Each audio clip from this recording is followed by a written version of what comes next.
नमस्कार, news point लेकर हाजिर हूं मैं राजीव।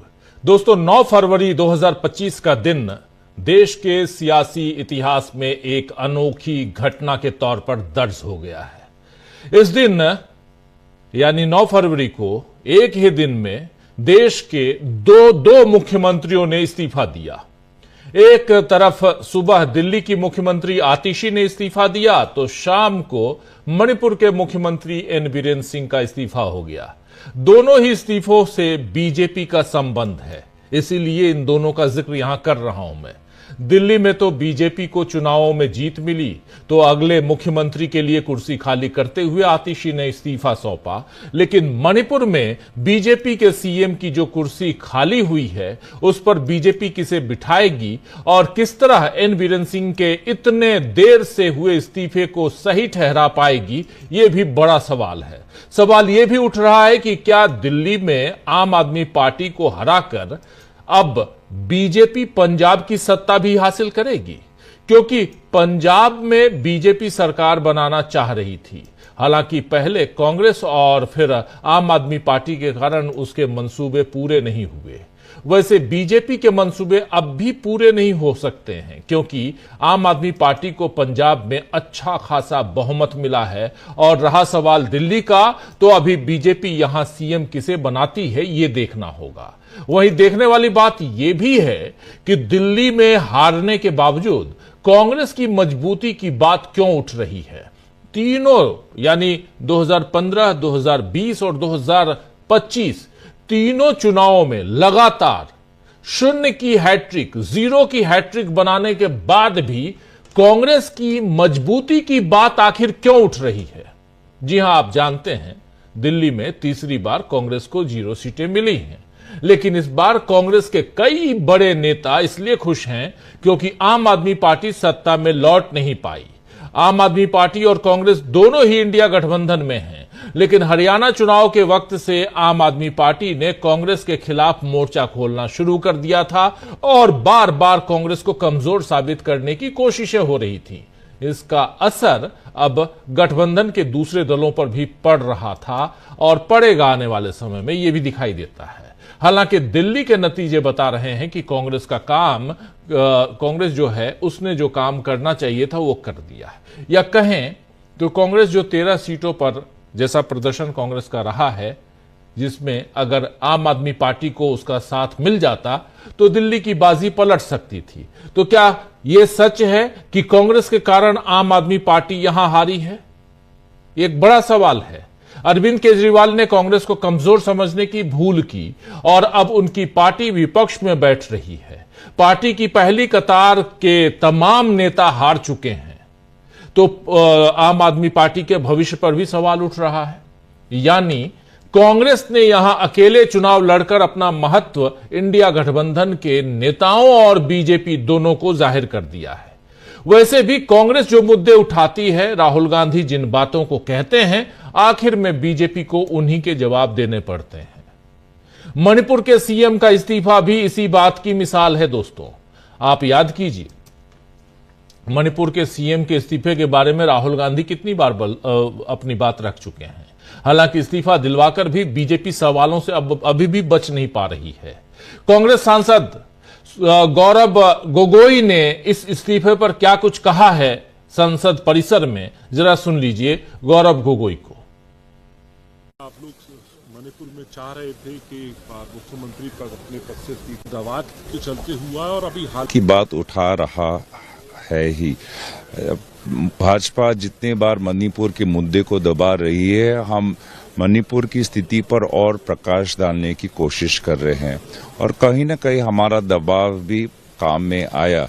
लेकिन अफसोस की बात यह है कि भाजपा के पास आज भी मणिपुर में शांति लाने का कोई भी योजना उनके पास नहीं। ये सिर्फ मुख्यमंत्रियों का म्यूजिकल चेस खेल रहे हैं, क्योंकि उनके पास अविश्वास प्रस्ताव के लिए संख्या नहीं थी तो मुख्यमंत्री वो बदलना चाहते हैं। लेकिन हमारी वास्तविक ख्वाहिश ये है कि मणिपुर में अमन और शांति आए ताकि विकास हो। लेकिन आज भी प्रधानमंत्री मोदी जी इस बात पे हस्तक्षेप नहीं करते, विदेश भ्रमण पे जाते हैं और जिस प्रकार से लोगों से मिलना चाहिए, वो उनके पास यूट्यूबर, इन्फ्लुएंसर्स जो गंदी गंदी जोक करते हैं, उनके साथ मिलने के लिए समय है। लेकिन मणिपुर के लोग, समाज, मणिपुर के युवाओं के साथ मिलने के लिए कोई समय नहीं। ये बहुत अफसोस की बात है। तो सर, आप अभी देखते हैं कि आप कह रहे हैं म्यूजिकल चेयर कोई और भी मुख्यमंत्री बनेगा तो हल नहीं करने वाला नहीं है, तो क्या वहां पर अभी मिड टर्म पोल होने चाहिए या राष्ट्रपति शासन लगना चाहिए? क्या आप लोगों के देखिए, प्रधानमंत्री अपनी जवाब दे कि उनके पास क्या रणनीति है।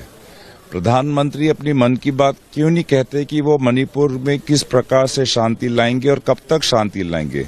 जिस प्रधानमंत्री के पास बहुत सी जानकारी है, आज मणिपुर को लेके वो इतने अज्ञान क्यों हैं, उसके बारे में कोई जानकारी क्यों नहीं है। तो हम तो चाहते हैं कि देश के प्रधानमंत्री इस पे नीति स्पष्ट करें। उनके पास विभिन्न सलाहकार हैं, उनके पास विभिन्न सूत्र हैं जानकारी के, और वो देश को बताएं कि वो क्या कर रहे हैं। गुवाहाटी भी जाने वाले प्रधानमंत्री 20 तारीख को। देखिए, आप दोबारा चाहते हैं कि प्रधानमंत्री जो उनकी नैतिक जिम्मेवारी है कि भारत की अखंडता को सुरक्षित करना, वो मणिपुर के संदर्भ में पूरी तरीके से विफल हो चुके हैं। और इसीलिए हम बार बार मुख्यमंत्री के इस्तीफा देने के पश्चात भी प्रधानमंत्री मोदी जी के हस्तक्षेप की मांग कर। तो मुख्यमंत्री के इस्तीफा देने के बाद भी प्रधानमंत्री के हस्तक्षेप की मांग यहां कर रहे हैं गौरव गोगोई। और कल आपको याद होगा कि राहुल गांधी ने जो ट्वीट किया था, उसमें भी उन्होंने कहा था कि सबसे पहले प्रधानमंत्री को वहां जाना चाहिए। कांग्रेस सांसद ने बीजेपी की पोल तो यहां खोलकर रख दी है। वहीं अखिलेश यादव ने भी बीजेपी पर करारा हमला किया है। दरअसल अखिलेश यादव ने प्रयागराज में हो रही अव्यवस्था पर, यानी महाकुंभ में हो रही अव्यवस्था पर सवाल उठाते हुए बीजेपी की असलियत ही देश के सामने रखकर खोलकर रख दी है। ये जरा सुन लेते हैं अखिलेश यादव को भी। चर्चा हम कर रहे हैं मणिपुर की, चर्चा हम कर रहे हैं दिल्ली की, चर्चा करेंगे विदेश जाकर भी कैसे बुरे फंसे हैं नरेंद्र मोदी, इसकी भी, और साथ साथ प्रयागराज में जो कुछ चल रहा है उसकी चर्चा भी। लेकिन मणिपुर से दिल्ली तक जो कुछ भी है उसमें कैसे संकट में भाजपा है और कैसे यहां कांग्रेस शून्य पर आउट होने के बाद भी मजबूत दिखाई देती है। लेकिन उन सब के बीच अखिलेश यादव को सुनिए, कह रहे हैं प्रयागराज के बारे में। मैं इसलिए कर रहा हूं कि मुझे तकलीफ और परेशानी की जानकारी मिल रही है। अभी अखबारी की अगर बात माने तो 300 किलोमीटर का लगभग वहां पर जाम लगा हुआ है। प्रयागराज में जितने भी रास्ते हैं आने जाने के, सब पे जाम है। पहली बार ऐसा देखने को मिल रहा है कि प्रयागराज के लोग हाउस अरेस्ट हो गए हैं। वो न बाहर जा सकते हैं, न कोई उनके पास मिलने आ सकता है। जो इंतजाम सरकार को करने चाहिए थे और सरकार ने सबको बुलाया है।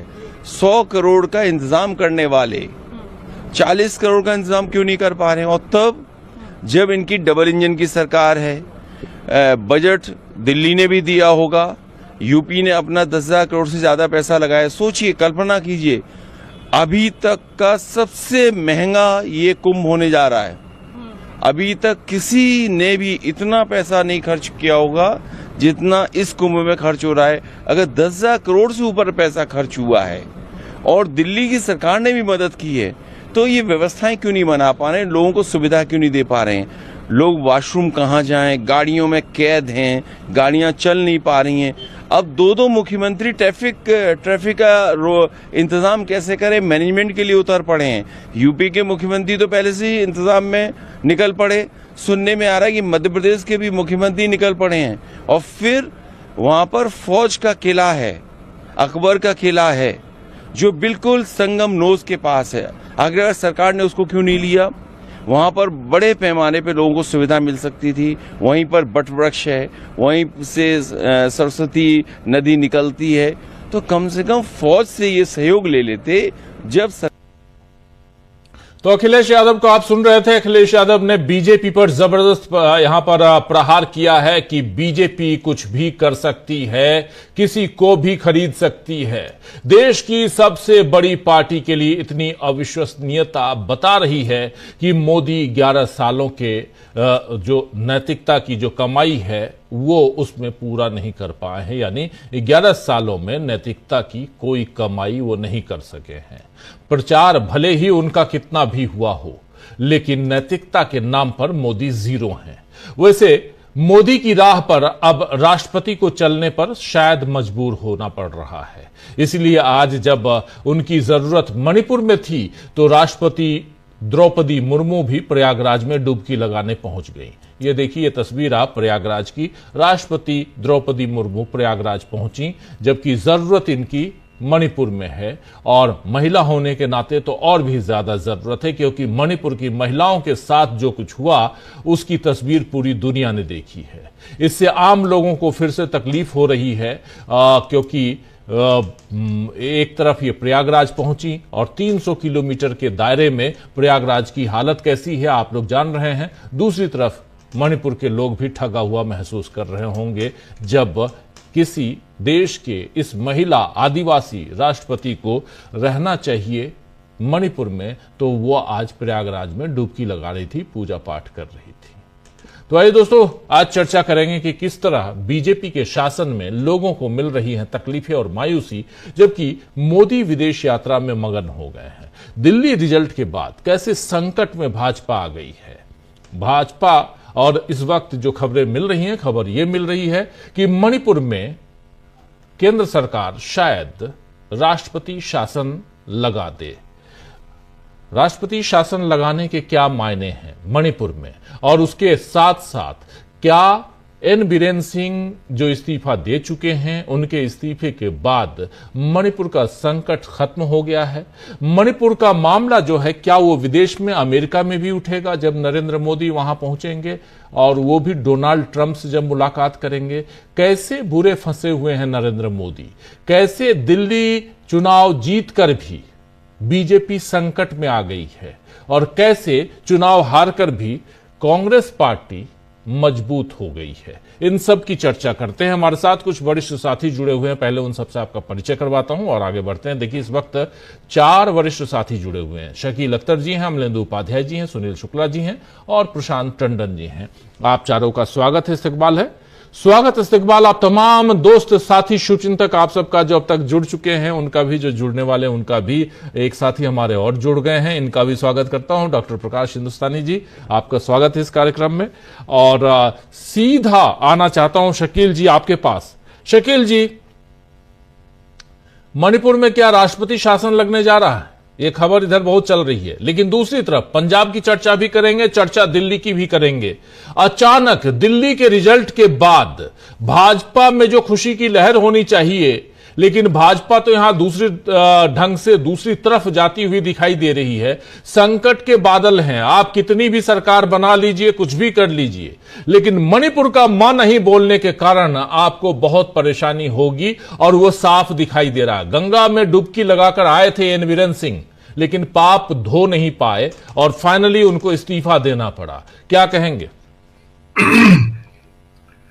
देखिए राजीव जी, राष्ट्रपति शासन तो आज से 1.5 साल पहले उसी दिन लगा देना चाहिए था जब एक फौजी की पत्नी के साथ सड़क पर इतना भयानकतम कृत्य हुआ जिसको लिए किसी के पास शब्द नहीं है, जिसके लिए सुप्रीम कोर्ट को बोलना पड़ा, और जिसके बाद ही सुप्रीम कोर्ट के बोलने के बाद ही प्रधानमंत्री नरेंद्र मोदी ने पहली बार उस पर बोला, लेकिन साथ में कांग्रेस शासित दूसरे राज्यों का जिक्र भी कर दिया कि क्या वहां नहीं होती ये घटनाएं।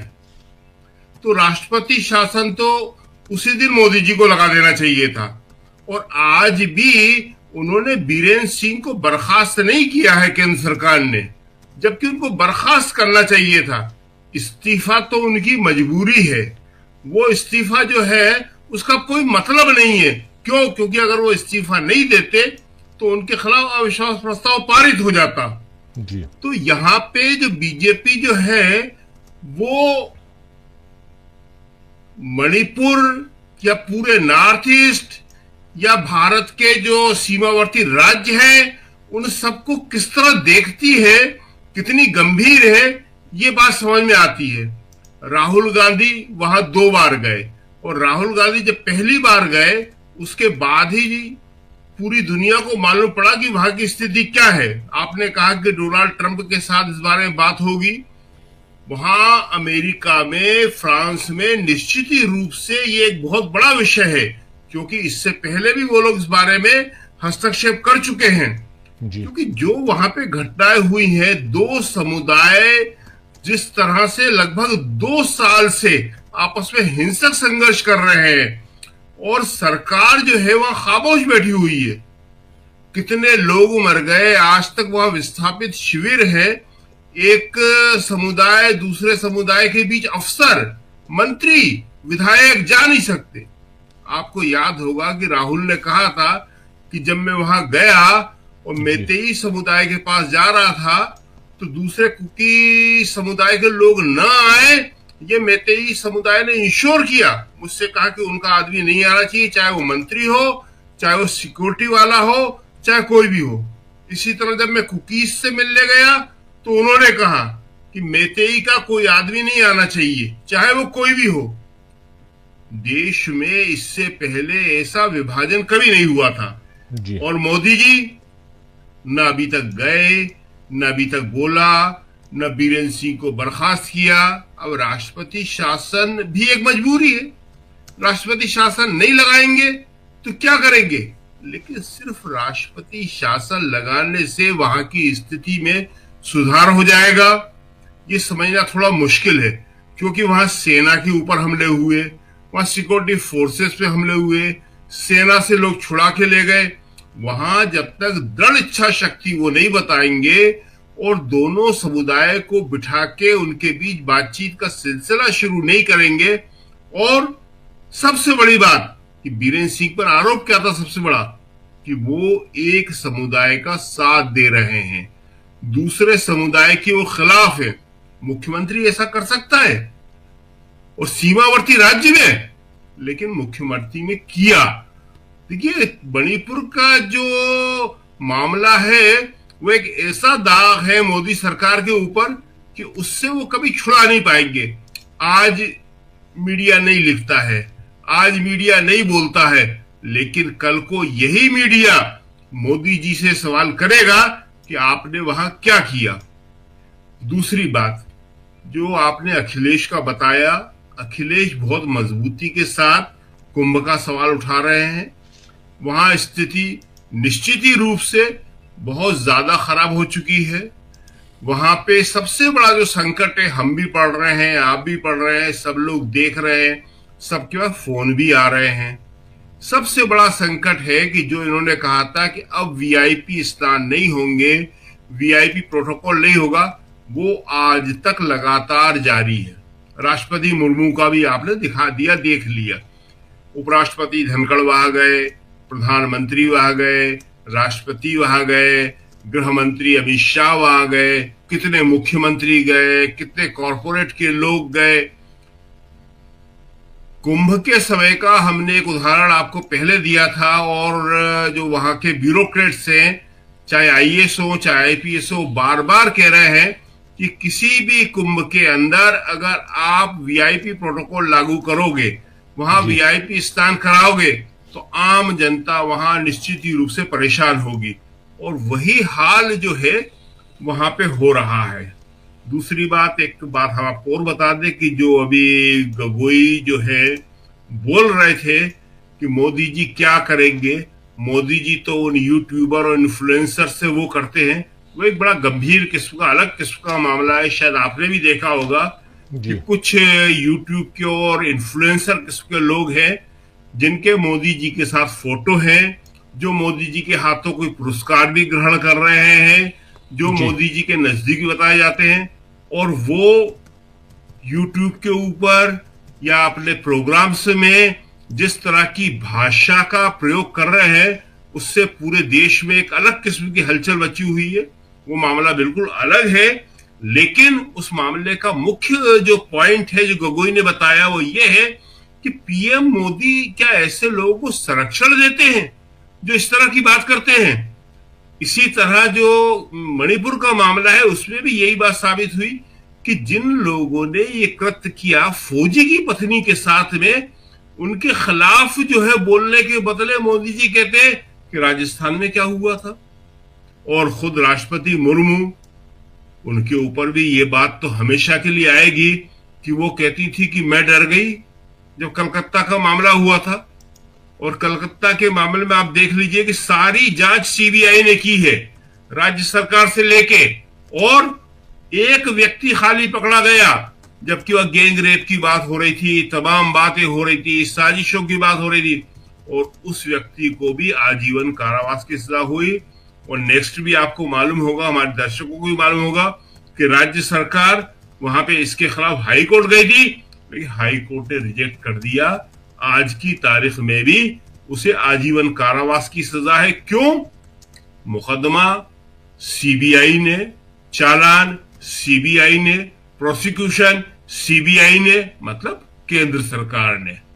तो ये माहौल बनाने के लिए किसी भी हद तक जा सकते हैं, कुछ भी कह सकते हैं।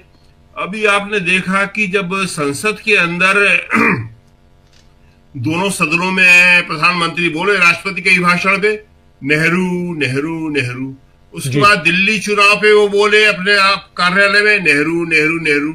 अब हम उम्मीद कर रहे हैं कि प्रयागराज में जो संकट आया हुआ है, जो बहुत बड़ा है, कोई जरूर बोलेगा कि ये सब नेहरू के कारण है। जी राजीव जी। बिल्कुल बिल्कुल, आप सही कह रहे हैं। नेहरू के कारण की बात देश तो जानता ही है ना कि कौन किसके कारण है, लेकिन प्रयागराज की बात बहुत हो गई और बहुत करेंगे आने वाले समय में। महत्वपूर्ण है कि यहाँ एन बीरेन सिंह का इस्तीफा और इधर नरेंद्र मोदी की विदेश यात्रा, पहले फ्रांस, उसके बाद फिर अमेरिका की यात्रा, और इन सब के बीच दिल्ली में भी अभी मुख्यमंत्री का चुनाव नहीं हो पाया है, कौन होगा मुख्यमंत्री। लेकिन कल भी हम लोग चर्चा कर रहे थे, आज उस चर्चा को थोड़ा और आगे बढ़ाते हैं। प्रशांत टंडन जी, आपके पास जरा आता हूं, जरा समझूं आपसे प्रशांत जी कि क्या आपको लगता है कि अब जो दिल्ली की स्थिति है और उसमें भी भाजपा के सामने अगर देखा जाए तो मणिपुर एक बहुत बड़ा संकट है। मणिपुर को अगर भाजपा ठीक ढंग से, नरेंद्र मोदी, अमित शाह अगर ठीक ढंग से हैंडल नहीं कर पाए तो आने वाले समय में इनके लिए बहुत तकलीफदायक हो सकता है। दूसरी सबसे बड़ी चीज है कि वीरेंद्र सिंह का एक टेप, ऑडियो टेप के दम पर एक याचिका लगी हुई है सुप्रीम कोर्ट में, जिसकी जांच चल रही है फॉरेंसिक लैब में, और अगर वो सही है तो फिर भाजपा एक्सपोज होगी, एन बीरेन सिंह तो एक्सपोज होंगे ही। जो दुर्घटना घटी है, जो मास किलिंग है, चर्चेज जलाए गए, लोगों के साथ जो दुर्व्यवहार हुआ, खासकर महिलाओं के साथ, ये सब कुछ देखा है। मणिपुर को 2 हिस्सों में बांट दिया गया, ये सब कुछ है, और इसका असर क्या देश की सियासत पर पड़ते हुए आप देखेंगे। इसलिए क्योंकि इसके बाद बिहार का चुनाव है, बिहार के तुरंत बाद फिर अगले साल पश्चिम बंगाल का चुनाव है, इसलिए भी। और इस वक्त जब नरेंद्र मोदी विदेश में हैं तो ये सवाल विदेश में भी उनसे पूछे जाएंगे, और खासकर क्रिश्चियन सोसाइटी जो है, ईसाई सोसाइटी के जो लोग हैं, वो तो बिल्कुल ही पूछेंगे। आप याद कीजिए मणिपुर के मामले पे इस सोसाइटी के लोगों ने सवाल उठाए थे, क्योंकि 250 से ज्यादा चर्चेज जलाए गए। पहली बात तो आपको याद होगा, हम सबको याद होगा कि राजनाथ सिंह का बयान कि हमारे यहाँ इस्तीफे नहीं होते। तो मणिपुर पे इतना दबाव होने के बाद आपने चर्चा की ईसाई समाज की छोड़िए, यूरोपियन यूनियन की पार्लियामेंट में प्रस्ताव पारित हुआ है मणिपुर के बारे में जी। तो यूरोप में अंतर्राष्ट्रीय स्तर पे मणिपुर की बातें बहुत हुई हैं, क्योंकि बहुत निशंस वहां पे हिंसा हुई है और एक तरफा हिंसा हुई है, उसमें सुरक्षा बल भी शामिल है, इसलिए सेना नहीं लगाई गई, वहां से असम राइफल को विड्रॉ किया गया। क्यों विड्रॉ किया गया? मुख्यमंत्री कहने पर, क्योंकि मुख्यमंत्री एक खास समुदाय के पक्ष में खड़े होकर वो पूरा हिंसा का संचालन कर रहे थे। ऑडियो टेप में आ गया जिसकी जांच सुप्रीम कोर्ट ने दी है, अभी सब साफ हो जाएगा। 2-3 कारण हुए राजीव जी कि सुप्रीम कोर्ट की जांच, जैसा आपने कहा कि सुप्रीम कोर्ट ने फॉरेंसिक जांच की आदेश दी उस और ऑडियो टेप के बारे में। अविश्वास प्रस्ताव जिसका पास हो जाना लाजमी दिख रहा था, क्योंकि अब उनके यहां से डिफेक्शन हो गया है, कई लोग विरोध हो गए, कई विधायक विरोध हो गए। लेकिन एक जो बड़ा कारण है कि प्रधानमंत्री की विदेश यात्रा के पहले ही यह इस्तीफा क्यों हुआ। ऐसी सरकार में जो सीना ठोक के कहते थे कि हमारे इस्तीफे नहीं होते, देखिए इस्तीफा 9 तारीख को हुआ है और 7 तारीख को डोनाल्ड ट्रंप ने एक ऑर्डर साइन किया और वो ऑर्डर क्या है, उन्होंने फेथ डिपार्टमेंट बनाया है पहली बार अमेरिका में, व्हाइट हाउस में। और फेथ डिपार्टमेंट की जो मुखिया है वहां पे, वो पास्टर पॉला व्हाइट है, एक पादरी है, वो फेथ एडवाइजर है राष्ट्रपति ट्रंप की। तो जाहिर सी बात है कि क्रिश्चियनिटी को लेकर डोनाल्ड ट्रंप का एक नजरिया है और वो नजरिया उनके चुनाव अभियानों में भी साफ दिखता रहा है, उसका वो रिप्रेजेंट भी करते हैं उसको। तो व्हाइट हाउस में जैसे ये बड़ा फेथ ऑफिस और एक पैस्टर को नियुक्त किया गया फेथ एडवाइजर प्रेसिडेंट ट्रंप का, तुरंत उसके 48 घंटे के अंदर यहां फैसला हो गया, क्योंकि प्रधानमंत्री की मुलाकात है परसों और 12 या 13 को उनकी राष्ट्रपति ट्रंप से मुलाकात है और जाहिर सी बात है कि ये मुद्दा वहां उठेगा ही, क्योंकि राष्ट्रपति जब भी बात करेंगे प्रधानमंत्री मोदी से तो वो भारत के बारे में तमाम इनपुट्स लेंगे। उसमें एक इनपुट ये नई चुनी हुई फेथ एडवाइजर का भी होगा, जो बहुत महत्वपूर्ण होगा। तमाम फैक्ट फाइंडिंग रिपोर्ट्स उनके पास होंगी। तो एक जो बड़ा फैक्टर हुआ कि अब इस्तीफा क्यों और प्रधानमंत्री की विदेश यात्रा से पहले क्यों, उसका एक कारण अमेरिका है। अमेरिका की यात्रा बहुत चुनौतीपूर्ण मोदी जी के लिए होने जा रही है और आज ही मतलब जब हम लोग हमारी रात थी यहाँ पे जी, तो 25% ट्रंप सरकार ने 25% टैरिफ लगा दिया है स्टील और एल्युमिनियम पे। जी, ये पिछली बार उन्होंने किया था और उसकी वजह से भारत में बेतहाशा डंपिंग होगी। भारत की इंडस्ट्री को बहुत बुरी तरह से प्रभावित किया जाएगा। अभी इस वक्त अमेरिका में सोमवार की सुबह हो रही है, सुबह के 9 बजे हैं वहां पे लगभग। आज का दिन अमेरिका में होने दीजिए, आप देखिए कि नई टैक्सेस और नई ड्यूटीज भी आने वाली है। तो मोदी जी का ये बहुत चुनौतीपूर्ण होगा उनसे बातचीत कर पाना। अडानी की इंक्वायरीज हैं, वो सारी चीजें, उसके अलावा तो दबाव में बहुत होंगे मोदी, और खासकर उस दबाव को कम करने के लिए ही, सिचुएशन बहुत एम्बैरसिंग ना हो, बगले झांकने न लगे, उसके लिए मणिपुर के चीफ मिनिस्टर का इस्तीफा ले लिया गया। एक बात और मैं मतलब अंदाज का लगा सकता हूं कि जो घटनाएं हो रही हैं कि अभी तक प्रधानमंत्री मोदी मणिपुर नहीं गए।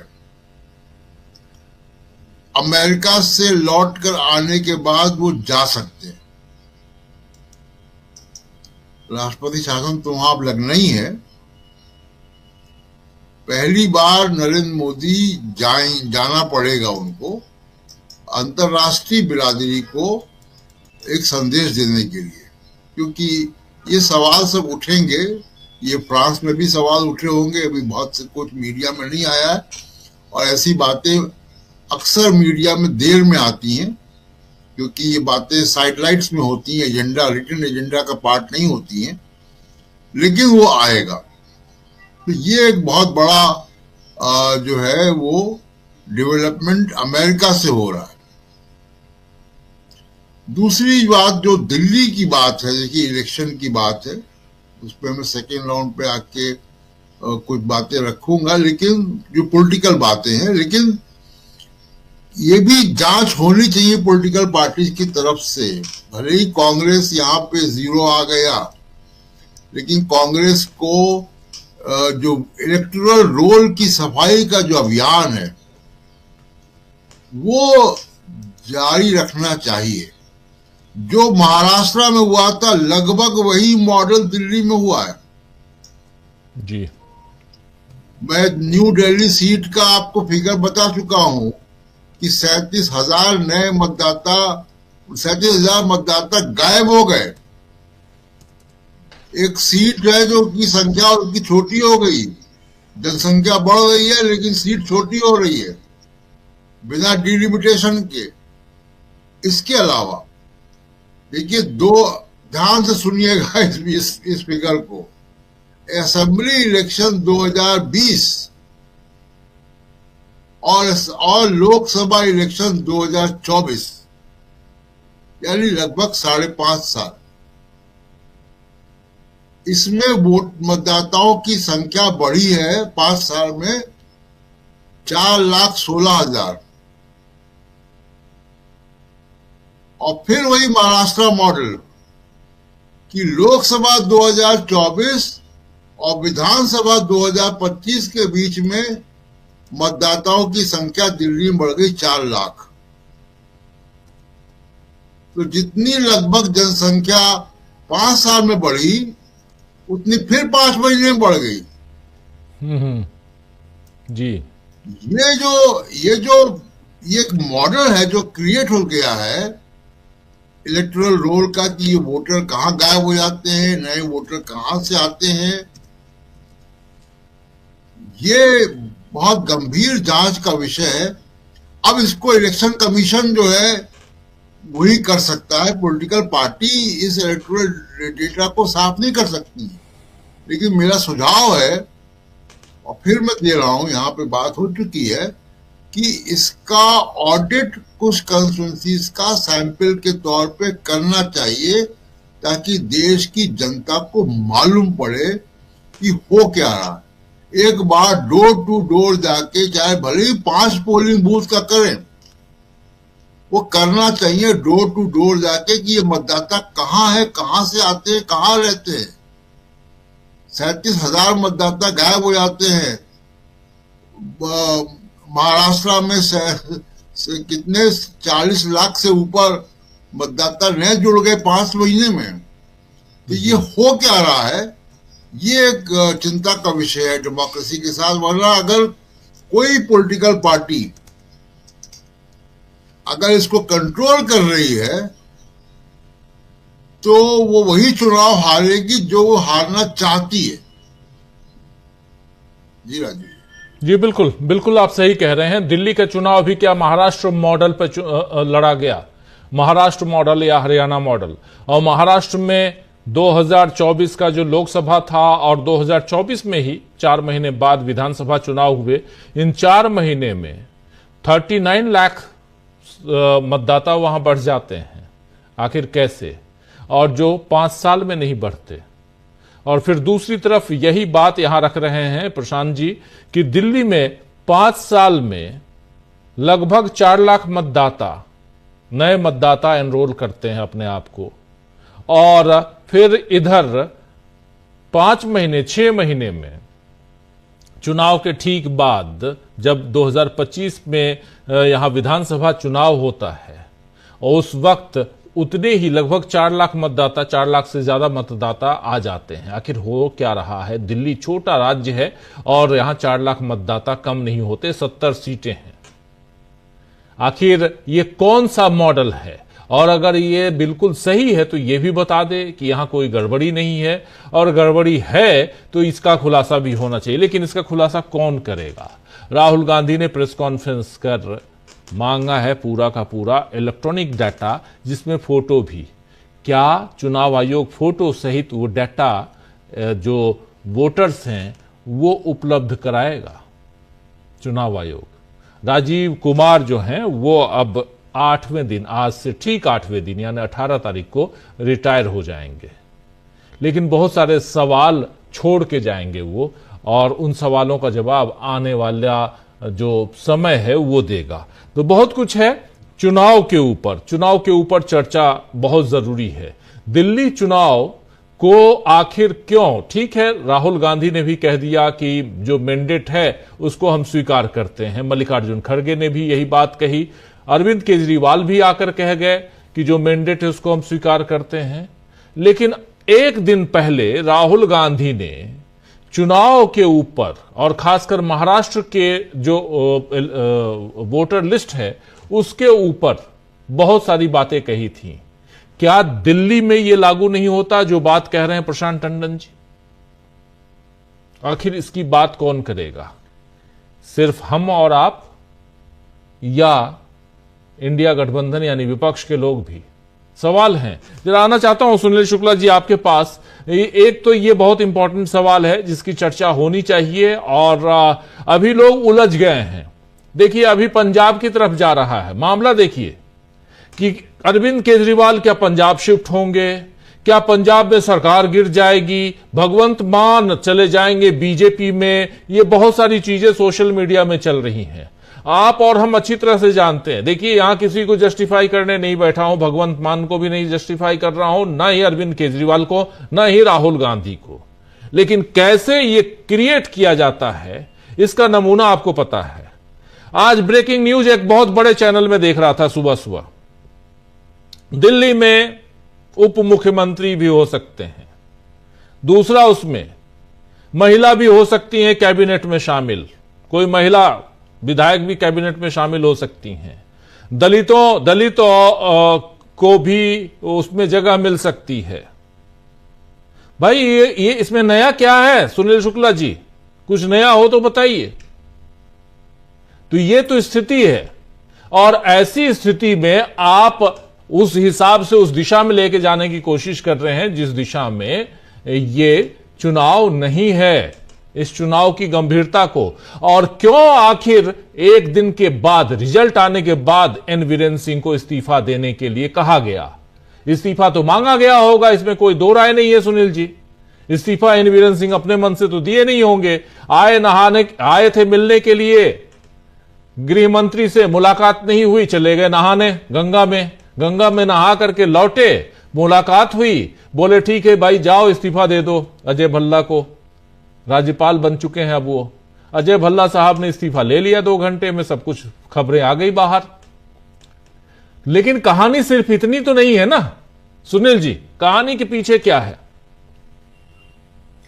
धन्यवाद राजीव जी। एक तो मैं आपको धन्यवाद देता हूं कि आप चैनल्स देख लेते हैं। और देखना पड़ता है, देखना पड़ता है। देखिए, जो दिल्ली का चुनाव हुआ, जो चुनाव के परिणाम हुआ है, इसमें यह बात बहुत महत्वपूर्ण है कि आखिर बीजेपी चुनाव क्यों जीती, कैसे जीती। यह 2% का मतों का अंतर कैसे हो गया? यह क्या जनादेश है या मैनेज जनादेश है? चुनाव की प्रक्रिया को लेकर के जो सवाल हरियाणा में उठाए गए, जो महाराष्ट्र में उठाए गए, वह कितना महत्वपूर्ण है? दिल्ली में चुनाव की प्रक्रिया को लेकर के मतदाता सूची को अपने अनुकूल करने को लेके, मतदान कर्मियों को की तैनाती में अपने दलीय हितों का ध्यान रखने के, तमाम तरह के आरोप लगे और भारतीय जनता पार्टी के ऊपर यह पूरा का पूरा विपक्ष आरोप लगाता रहा। लेकिन निर्वाचन आयोग ने इसकी कोई सफाई नहीं दी जी, बल्कि यह हुआ कि निर्वाचन आयोग पर लगने वाले आरोपों की सफाई देने के लिए सत्तारूढ़ दल के नेता सामने आ गए। उनका कोई मैंडेट नहीं बनता, निर्वाचन आयोग के प्रतिनिधि नहीं है। अगर वो निर्वाचन आयोग के ऊपर लगने वाले आरोपों की सफाई देने के लिए बीजेपी के नेता आते हैं, गोया कि निर्वाचन आयोग के अनियमितताओं को लेकर के लगने वाले आरोपों का लाभ बीजेपी को मिल रहा है, अन्यथा आप क्यों सफाई देने आएंगे? उनके ऊपर लगने वाले आरोप का जवाब तो समाजवादी पार्टी नहीं दे रही है, टीएमसी नहीं दे रही है, कोई भी देश का राजनीतिक दल नहीं दे रहा है सिवाय बीजेपी के। तो क्यों दे रहा है? बीजेपी भी ये सवाल क्यों नहीं पैदा करती कि चुनाव तटस्थ और ईमानदारी और पारदर्शी तरीके से होने चाहिए? ये लगे कि जो जनादेश आ रहा है वो लोगों का जनादेश है। मैं भारतीय जनता पार्टी की जीत और आम आदमी पार्टी की हार में कोई बहुत अंतर नहीं देखता। ये परसेप्शन भले बने, लेकिन जो भाजपा विरोधी लोग हैं उनमें कोई परसेप्शन नहीं बनता, क्योंकि आम आदमी पार्टी की जीत को या आम आदमी पार्टी की मजबूती को मैं भारतीय जनता पार्टी की कमजोरी नहीं मानता। आम आदमी पार्टी ने विचार के स्तर पे कभी भी भारतीय जनता पार्टी के खिलाफ कोई माहौल बनाने की कोशिश नहीं की। जिन विचारों को, जिस विचारधारा को, जिस कार्य संस्कृति को लेकर के भारतीय जनता पार्टी का विरोध करते हैं, उसके खिलाफ कभी आम आदमी पार्टी नहीं खड़ी हुई। अगर जय श्री राम का नारा ले रहे थे तो जय हनुमान का नारा लेने लगे। आप याद कीजिए कि राम मंदिर की स्थापना को लेकर के यही अरविंद केजरीवाल साहब हैं जिन्होंने दिल्ली के सभी मंदिरों में हनुमान चालीसा का पाठ करवाया और उसका लाइव टेलीकास्ट करवाया, जो एक सरकार का काम है। तो भारतीय जनता पार्टी के विपरीत या उसकी विचारधारा से अलग हट करके कोई अरविंद केजरीवाल साहब तो राजनीति नहीं कर रहे थे और पिछले लगभग 10 साल से अधिक समय तक के सत्ता में रहे। उन्होंने कोई ऐसी वैचारिक पृष्ठभूमि नहीं तैयार की जिससे भारतीय जनता पार्टी को चुनौती मिलती हो। तो वो स्थिति तो नहीं बनी। यह निश्चित रूप से एक सरकार, उनके सरकार के जाने और भारतीय जनता पार्टी के जीतने, भारतीय जनता पार्टी के जीतने का एक ये हो सकता है कि इंडिया दल समूह को लगे या लोग भारतीय जनता पार्टी या अभी एक नैरेटिव बनाने का प्रयास करे कि उसको लगातार जीत मिल रही है तमाम विरोधों के बावजूद। लेकिन इंडिया दल समूह की राजनीति इससे नहीं प्रभावित होती। इंडिया दल समूह की जो भारतीय जनता पार्टी के खिलाफ विचारधारा के स्तर पर राजनीति है, मैं मानता हूं कि वो मजबूत होती है। अगर आप आम आदमी पार्टी जैसे दलों की पहचान नहीं कर सकते, उस पार्टी के नेताओं को अगर आप अपनी राजनीति की मुख्य धारा से अलग नहीं कर सकते, तो आप इंडिया दल समूह की राजनीति को मजबूत नहीं कर सकते जी। आम आदमी पार्टी ने भारतीय जनता पार्टी को ताकत दी है हरियाणा में, गुजरात में, गोवा में, उत्तराखंड में। क्यों वहां चुनाव लड़ने चली गई? दिल्ली में तो कांग्रेस के चुनाव लड़ने का अपना आधार है। दिल्ली में लगातार पिछले 15 वर्षों तक सत्ता से बाहर करने का, बीजेपी को सत्ता से बाहर करने का श्रेय कांग्रेस को जाता है, शीला दीक्षित को जाता है, और लगातार 3 चुनावों में हराने का श्रेय जाता है। दिल्ली में विकास के मॉडल को लागू करने का श्रेय कांग्रेस को जाता है। अब उसे सहमत हो या असहमत हो, लेकिन इस तथ्य से कोई इनकार नहीं कर सकता। वहां अगर वो दावेदार बनती है तो आम आदमी पार्टी इसको स्वीकार नहीं करती, और आम आदमी पार्टी वहां चुनाव लड़ने जाती है जहां से कोई संगठन भी नहीं। तो अगर आप इस तरह की राजनीति करने और इस तरह की राजनीति को प्रोत्साहित करते हैं तो वो तो इंडिया दल समूह की राजनीति नहीं है। इंडिया दल समूह की राजनीति गोया कि गैर भाजपा राजनीति को मजबूत करना, उसको बढ़ावा देना और भाजपा से संतुष्ट लोगों को एकत्रित करना, उनको कंसोलिडेट करना। उसमें तो आम आदमी पार्टी मददगार नहीं हो रही थी। तो ये सवाल है। ये आम आदमी पार्टी हार गई, लेकिन ये अहम सवाल ये भी है कि भारतीय जनता पार्टी जीत कैसे गई। क्या कोई ये स्थिति नहीं बनी है कि लोगों ने, जो दिल्ली की आम जनता है, वो भारतीय जनता पार्टी के पक्ष में खड़ी हो गई। भारतीय जनता पार्टी का शासन ऐसा है केंद्र सरकार का, जिसको लोगों ने स्वीकार कर लिया। दोनों दलों के बीच में केवल 2% मतों का अंतर है। कांग्रेस के मतों के में वृद्धि हुई है, कांग्रेस को लोगों ने स्वीकार किया। और अगर ये बात तथ्य है कि इंडिया दल समूह चुनाव लड़ा होता दिल्ली में, तो भारतीय जनता पार्टी को यह जीत नहीं मिलनी थी। यह आम आदमी पार्टी को शुरू से ही इस बात को स्वीकार करना चाहिए था। बिल्कुल। लेकिन आम आदमी पार्टी क्यों, तमाम राजनीतिक तथ्यों को, तमाम राजनीतिक वास्तविकताओं को समझने का दावा करने वाली आम आदमी पार्टी और आम आदमी पार्टी के नेता इस तथ्य को क्यों स्वीकार नहीं कर पा रहे थे, यह भी एक गवेषणा का विषय है। यह भी जानना चाहिए कि आखिर यह क्यों होने दिया उन्होंने। वह क्यों कांग्रेस को अन्य राज्यों में अकेले नहीं लड़ने दिए और दिल्ली में कांग्रेस के साथ मिलकर क्यों नहीं लड़े, जबकि तथ्य सभी जो राजनीति को नहीं समझते वो भी कह रहे थे कि अगर इंडिया दल समूह मिलकर लड़ेगा तो भारतीय जनता पार्टी के सामने बहुत बेहतर चुनौती हो सकती थी। तो दिल्ली का चुनाव निश्चित रूप से महत्वपूर्ण है। और यह एक बार आरोपित साबित, दिल्ली का चुनाव हो चाहे मिल्कीपुर विधानसभा का चुनाव हो, अगर आप मतदाताओं को मतदान केंद्रों तक पहुंचने नहीं देंगे, अगर सुरक्षा कर्मियों को अधिकार दे देंगे कि वो मतदान के लिए निकले हुए मतदाताओं की पहचान करें, सड़कों पर आप अवरोध पैदा करेंगे उनको सुरक्षा का भाव जागृत करने के बजाय, तो ये चुनाव सामान्य चुनाव तो नहीं है। ये प्रबंधन तो चुनाव जीतने का हो सकता है, चुनाव कराने का प्रबंधन नहीं हो सकता है। और चुनाव जीतने का प्रबंधन और चुनाव कराने का प्रबंधन दो अलग अलग चीजें हैं। बिल्कुल। चुनाव का हो जाना, मतदान, लोगों का मतदान कर देना, यह चुनाव की प्रक्रिया का पूरा होना नहीं है जी। चुनाव की जीत की प्रक्रिया का पूरा होना हो सकता है। अगर लोगों के मन में इस तरह की आशंका, यह केवल समाजवादी पार्टी का आरोप नहीं हो सकता, तमाम लोग इस तरह के आरोप लगा रहे हैं, स्थानीय लोग इस तरह का आरोप लगा रहे हैं। और आश्चर्य होता है कि निर्वाचन आयोग इन आरोपों से बचने की कोशिश क्यों नहीं करता। वो ये लोगों के बीच में भाव जगाने का प्रयास क्यों नहीं करता कि वह जो आरोप लग रहे हैं वो निर्मूल है। आखिर राहुल गांधी ने जो अभिलेख मांगे हैं वह डिजिटल, उसके सॉफ्ट कॉपी तो 2 सेकंड में मिल जानी चाहिए। इधर उनकी प्रेस कॉन्फ्रेंस खत्म हुई, उधर उनको कांग्रेस पार्टी का उसके सॉफ्ट कॉपी उपलब्ध करा दिया निर्वाचन आयोग ने। कोई उन अभिलेखों को खोजना नहीं है ना।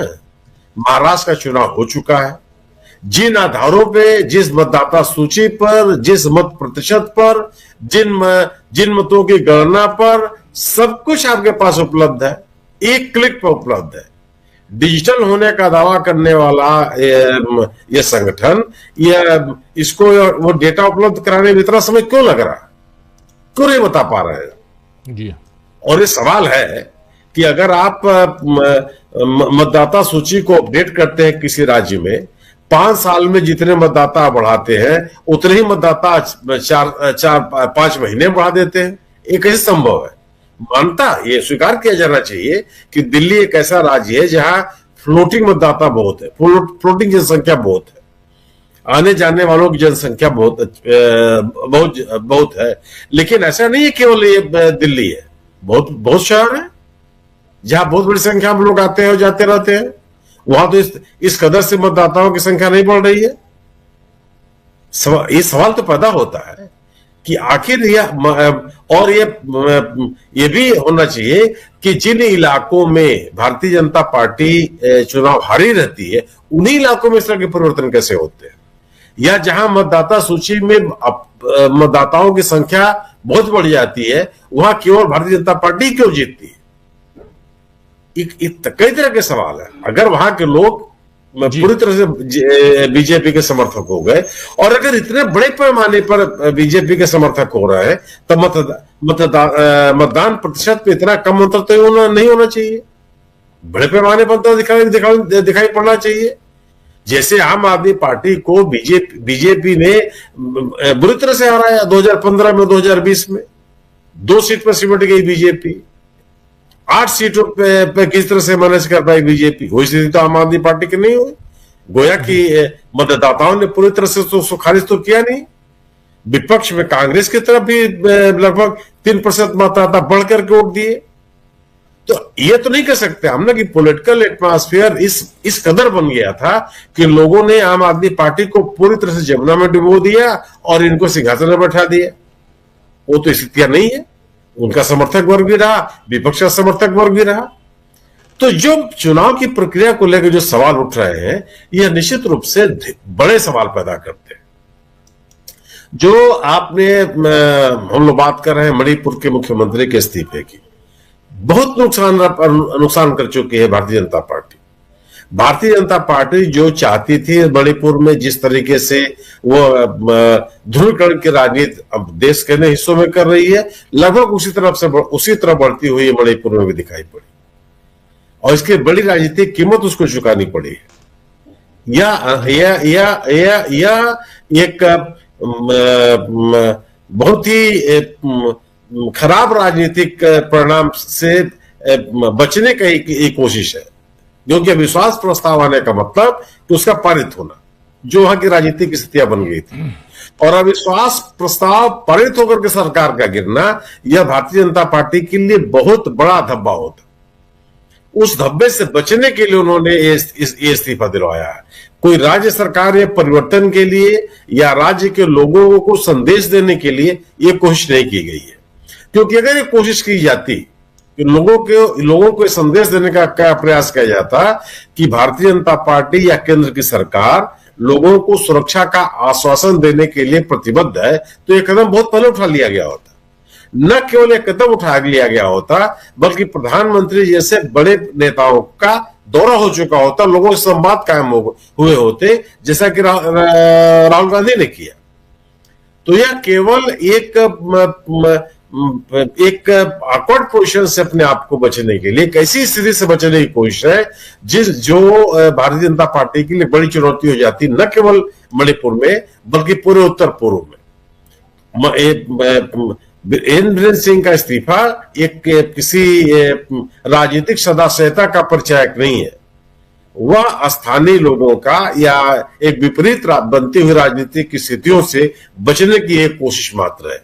और इससे मुझे नहीं लगता कि भारतीय जनता पार्टी को कोई लाभ मिल पाएगा। जी बिल्कुल, भारतीय जी प्लीज जी मेरी बात पूरी होगी। जी बिल्कुल, बहुत कुछ हम जानेंगे। इस बीच राहुल गांधी आंगनबाड़ी महिलाओं से मुलाकात किए और उनकी मुलाकात हुई और उसके बाद उन्होंने एक वीडियो जारी किया। उस वीडियो को जरा देख लेते हैं। 2-2.5 मिनट का वीडियो है, बहुत इंपॉर्टेंट वीडियो है, जरा देख लेते हैं, क्योंकि राजनीति को, देश की सियासत को समझने के लिए बहुत कुछ अलग जो चीजें आ रही हैं उनको समेटना जरूरी है। लेकिन इन सब के बीच दिल्ली के चुनाव के नतीजों पर भी बात होनी चाहिए, जिस पर अभी बात हमारे दो साथी बहुत गंभीरता के साथ, संजीदगी के साथ कर रहे थे, प्रशांत टंडन जी और सुनील शुक्ला जी। आऊंगा डॉक्टर प्रकाश हिंदुस्तानी जी आपके पास, लेकिन पहले इस वीडियो को जरा देख लीजिए। राहुल गांधी क्या कुछ कह रहे हैं, सुनिए। आज मैं आंगनवाड़ी महिलाओं से मिला। आंगनवाड़ी की महिलाएं देश को चलाती हैं, दिन भर मेहनत करती हैं, अलग काम करती हैं, इसीलिए इनकी सुनवाई होनी चाहिए, इनकी इज्जत होनी चाहिए। सरकार को इनको इग्नोर नहीं करना चाहिए। सुप्रीम कोर्ट ने 2022 में आंगनवाड़ी वर्कर्स इनका संवैधानिक पद है, उस हिसाब से इनको ग्रेजुटी लागू होनी चाहिए। और सर 3 साल हो गए, ये सरकार उस बारे में कुछ भी निर्णय नहीं ले रही, सुप्रीम कोर्ट के आदेश को नहीं मान रही है सर। तो ये ग्रेजुटी सुप्रीम कोर्ट ने जो दिया आदेश, वो इस सरकार से लड़के हमें लेना है और उसमें आपकी भागीदारी बहुत महत्वपूर्ण रखती है। दूसरा मुद्दा है कि गुजरात हाई कोर्ट ने बोला है कि आंगनवाड़ी वर्कर्स को परमानेंट करिए, और जब तक परमानेंट नहीं कर रहे हैं तब तक इनको 3 क्लास का वेतन दो। तो वो भी मुद्दा उठाना चाहिए कांग्रेस पक्ष ने, इसी लोकसभा में। बाल विकास नाम क्यों पड़ा? बच्चों का विकास ना है, माताओं का विकास है। और देश से कुपोषण दूर हुआ कि नहीं हुआ, ये हमारे स्वर्गीय इंदिरा गांधी जी का है, जिस समय के हम लोग शुरू किए थे। आप कुछ कहना चाहते हैं? राशन हम पकाते हैं आंगनवाड़ी सेंटर में, उसका फ्यूल का खर्च जो मिलता था वो नहीं दे रहे। 2-2 साल से जेब से सारा पैसा खर्च हो रहा है। आंगनवाड़ी वर्कर से सुपरवाइजर प्रमोट होने थे 5 साल से, उसका बैन लगा के बेनिफिट कुछ नहीं देना चाह रही है सरकार, लेकिन काम सारा राज्य सरकार वर्कर से ले रही है फ्री में और अपनी वाहवाही करने में लगे रहते। बेसिकली चाहते हो कि परमानेंट किया जाए जी और बोनस ग्रेचुइटी दी जाए। ठीक है। न्यूट्रिशन के बारे में 2017 में 8 रुपए देता था सरकार, अभी 2025 8 रुपए किस चीज के लिए? पर लाभार्थी। अभी 2025 में महंगाई इतना बढ़ गई है, 8 रुपए ही देती है। उससे कुपोषण बढ़ता है, कुछ नहीं होता, बढ़ता है और कुपोषण बढ़ रहा है, दबा के रखते हैं। सर ये क्या चल रहा है? इसके बारे में, न्यूट्रिशन के बारे में अच्छा न्यूट्रिशन अगर दे देंगे तो बच्चे कुपोषित नहीं होंगे। ये बहुत बड़ा देश का सवाल है। ठीक है, थैंक यू। आंगनबाड़ी सेविका कांग्रेस की बहुत बड़ी आभार व्यक्त करती है कि आज 28 लाख परिवारों को कुछ भोजन भी मिल रहा है काम करके। और माननीय प्रणव दा जब वित्त मंत्री थे तो 1500 से। तो इधर राहुल गांधी की मुलाकात आंगनबाड़ी कार्यकर्ताओं से, और ये अपने आप में बहुत इंपॉर्टेंट है। ये संगठन और सरकार अब इससे कैसे खुद को अलग कर चुकी है, धीरे धीरे करके ऐसी संस्थाएं कैसे खत्म हो रही हैं, इसका एक नमूना यहां आप देख रहे थे। दूसरी तरफ 2 और महत्वपूर्ण बातें हैं। एक, बीजेपी शासित राज्यों में जो चल रहा है आप उसको समझने की कोशिश कीजिए। अभी आपको याद होगा कि हरियाणा के जो कद्दावर नेता हैं अनिल विज, उन्होंने अपनी सरकार और अपने मुख्यमंत्री के खिलाफ कुछ बयान दिए थे, कुछ मोर्चा खोल दिया था उन्होंने, और लगातार वो नाराज हैं। उनको कारण बताओ नोटिस भाजपा ने थमा दिया है। इसका मतलब है कि हरियाणा में अभी गड़बड़ चलेगा, गड़बड़ होगा। दूसरी चीज, उधर पंकजा मुंडे महाराष्ट्र में गोपीनाथ मुंडे की बेटी हैं और कद्दावर नेता गोपीनाथ मुंडे रहे। किसी जमाने में अटल बिहारी वाजपेयी के अच्छे संगी साथियों में कहे जाते थे, माने जाते थे। एक्सीडेंट में उनकी डेथ हो गई थी। लेकिन पंकजा मुंडे ने आज नासिक में एक भाषण में कहा कि मुंडे साहब यानी उनके पिताजी को चाहने वाले लोग अगर एकजुट हो जाएं तो मैं अलग पार्टी बनाने के लिए तैयार हूं। मतलब महाराष्ट्र में भी अभी बहुत कुछ बाकी है। इधर अभी उत्तर प्रदेश में भी बहुत कुछ बाकी है दोस्तों, आने दीजिए समय। तो ये सब कुछ और इन सब के बीच दिल्ली, जिस पर 27 साल बाद कब्जा की है बीजेपी, 2%, 2.5% का फर्क है दोनों में, बीजेपी में और आम आदमी पार्टी में, जिसके बारे में बता रहे थे सुनील शुक्ला जी। लेकिन ये 2-2.5% का भी फर्क आया कैसे, इस पर कहीं ना कहीं सवाल या निशान है, प्रश्न चिन्ह है, जिसके बारे में प्रशांत टंडन जी बहुत विस्तार से बता चुके हैं। अब यहां से देश की सियासत को समझने की जरूरत है। जब प्रधानमंत्री नरेंद्र मोदी 4 दिनों के लिए विदेश यात्रा पे आज से निकल गए हैं, तब यहां देश में जो चल रहा है, अभी उधर से खबर आ रही है प्रयागराज से कि वहां पर अफरा तफरी का माहौल है, बहुत बुरा हाल है। हमारे साथी सुनील शुक्ला जी और बेहतर बताएंगे जब उनके पास आऊंगा। तो प्रयागराज में उस पर भी, और क्या ये सब कुछ भाजपा के लिए, इस देश के लिए तो है ही, भाजपा के लिए भी संकट खड़े नहीं करता है। डॉक्टर प्रकाश हिंदुस्तानी। धन्यवाद राजू जी। जो मुद्दे हैं चर्चा के, उसमें मणिपुर की बात करें तो मणिपुर में मुश्किलें इतनी ज्यादा बढ़ गई है कि बीजेपी के सामने अब कोई विकल्प नहीं बचा। बहुत अच्छे से मेरे पहले बताया जा चुका है किस तरह अमेरिका की यात्रा के दौरान प्रधानमंत्री के सामने चुनौतियां आ सकती, क्या क्या उनके सामने परेशानियां और आएंगी। सवाल यह है कि जब बीजेपी के लोग ही, बीजेपी के विधायक ही मुख्यमंत्री से नहीं मिलते, मुख्यमंत्री की मीटिंग में नहीं आते, लगातार मांग कर रहे हैं, पौने 2 साल से मांग कर रहे हैं। तो अब जाके बीजेपी को लगा कि मुख्यमंत्री का इस्तीफा ले लेना चाहिए, क्योंकि इस्तीफा नहीं लेते तो और भी बुरी हालत होती। तो इससे, और एक बात ये देखिए कि जब प्रधानमंत्री विदेश जा रहे हैं तो किस तरह पूरे देश में बीजेपी के अंदर खलबली मची हुई है। महाराष्ट्र में गतिविधियां अलग है, हरियाणा में, मध्य प्रदेश में भी गतिविधियां चल रही हैं और दिल्ली में तो चल ही रही हैं। यानी आप देखिए कि अब ये कहा जा रहा है कि दिल्ली में कोई महिला मुख्यमंत्री बन सकती है।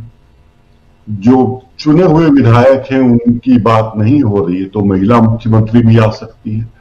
तो कुल मिला के सारी चीजें अभी बीजेपी की हाईकमान के हाथ से निकल चुकी है। बीजेपी की आला कमान के हाथ में अभी कुछ है नहीं कि वो कुछ करे। और जो हालात देश में हो रहे हैं, जो दिल्ली की बात हम कर रहे हैं कि दिल्ली में चुनाव में जो गड़बड़ियां हुई है, जो चुनाव आयोग पल पल की खबर रखता है, हर चीज को डिजिटलाइज कर चुका है, वहां भी ये नहीं हो पा रहा है। इसका मतलब जो खेल हुआ है महाराष्ट्र में, वैसा ही खेल शायद दिल्ली में भी हुआ है। और राहुल गांधी इसी की मांग कर रहे हैं। राहुल गांधी ने आंगनबाड़ी कार्यकर्ताओं से जो मुलाकात की, उसमें एक बात बहुत जरूरी बताना चाहता हूं, हमारे मध्य प्रदेश की। मध्य प्रदेश में जितने भी सरकारी आयोजन होते हैं, जितने भी मुख्यमंत्री के या सरकार के जितने आयोजन हैं, जिनमें प्रधानमंत्री भी आते हैं या गृह मंत्री आते हैं, उनमें आंगनवाड़ी कार्यकर्ताओं की ड्यूटी ये लगाई जाती है कि आपको तो आना ही है और इतनी महिलाओं को लेकर बैठक में आपको आना है, आम सभाओं में आना है। तो ये बीजेपी के लिए प्रचार का एक हिस्सा है और ये सरकारी तंत्र से, सरकारी पैसे से बीजेपी का प्रचार किया जा रहा है। इस पर शायद प्रधानमंत्री लोगों ने राहुल गांधी को बताया नहीं, इन लोगों ने, कि किस तरह उनसे काम लिया जाता है।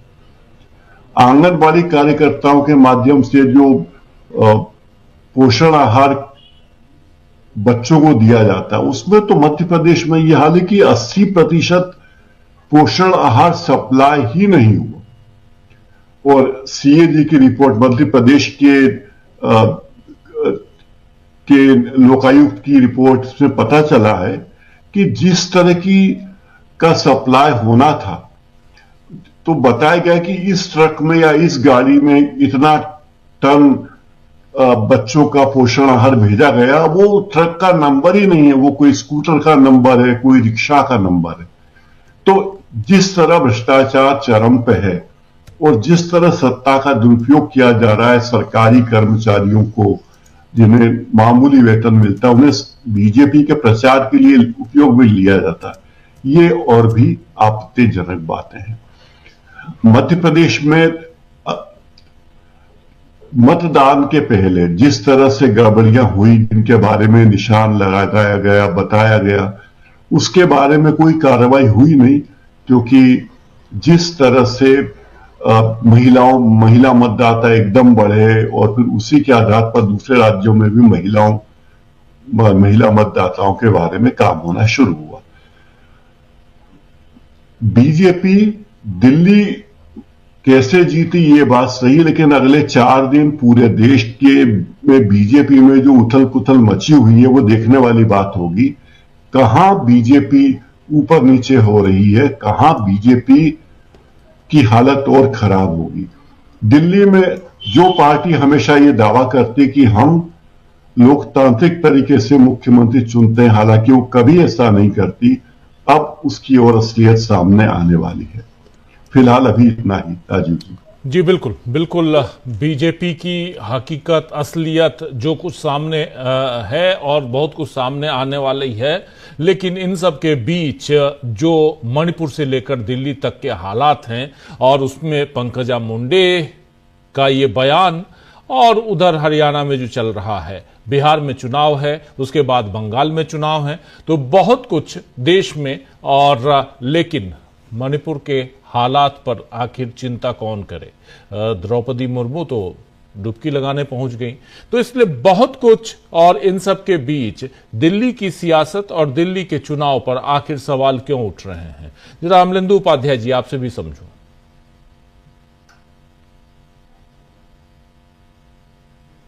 अनम्यूट कीजिए अमलेंदु जी।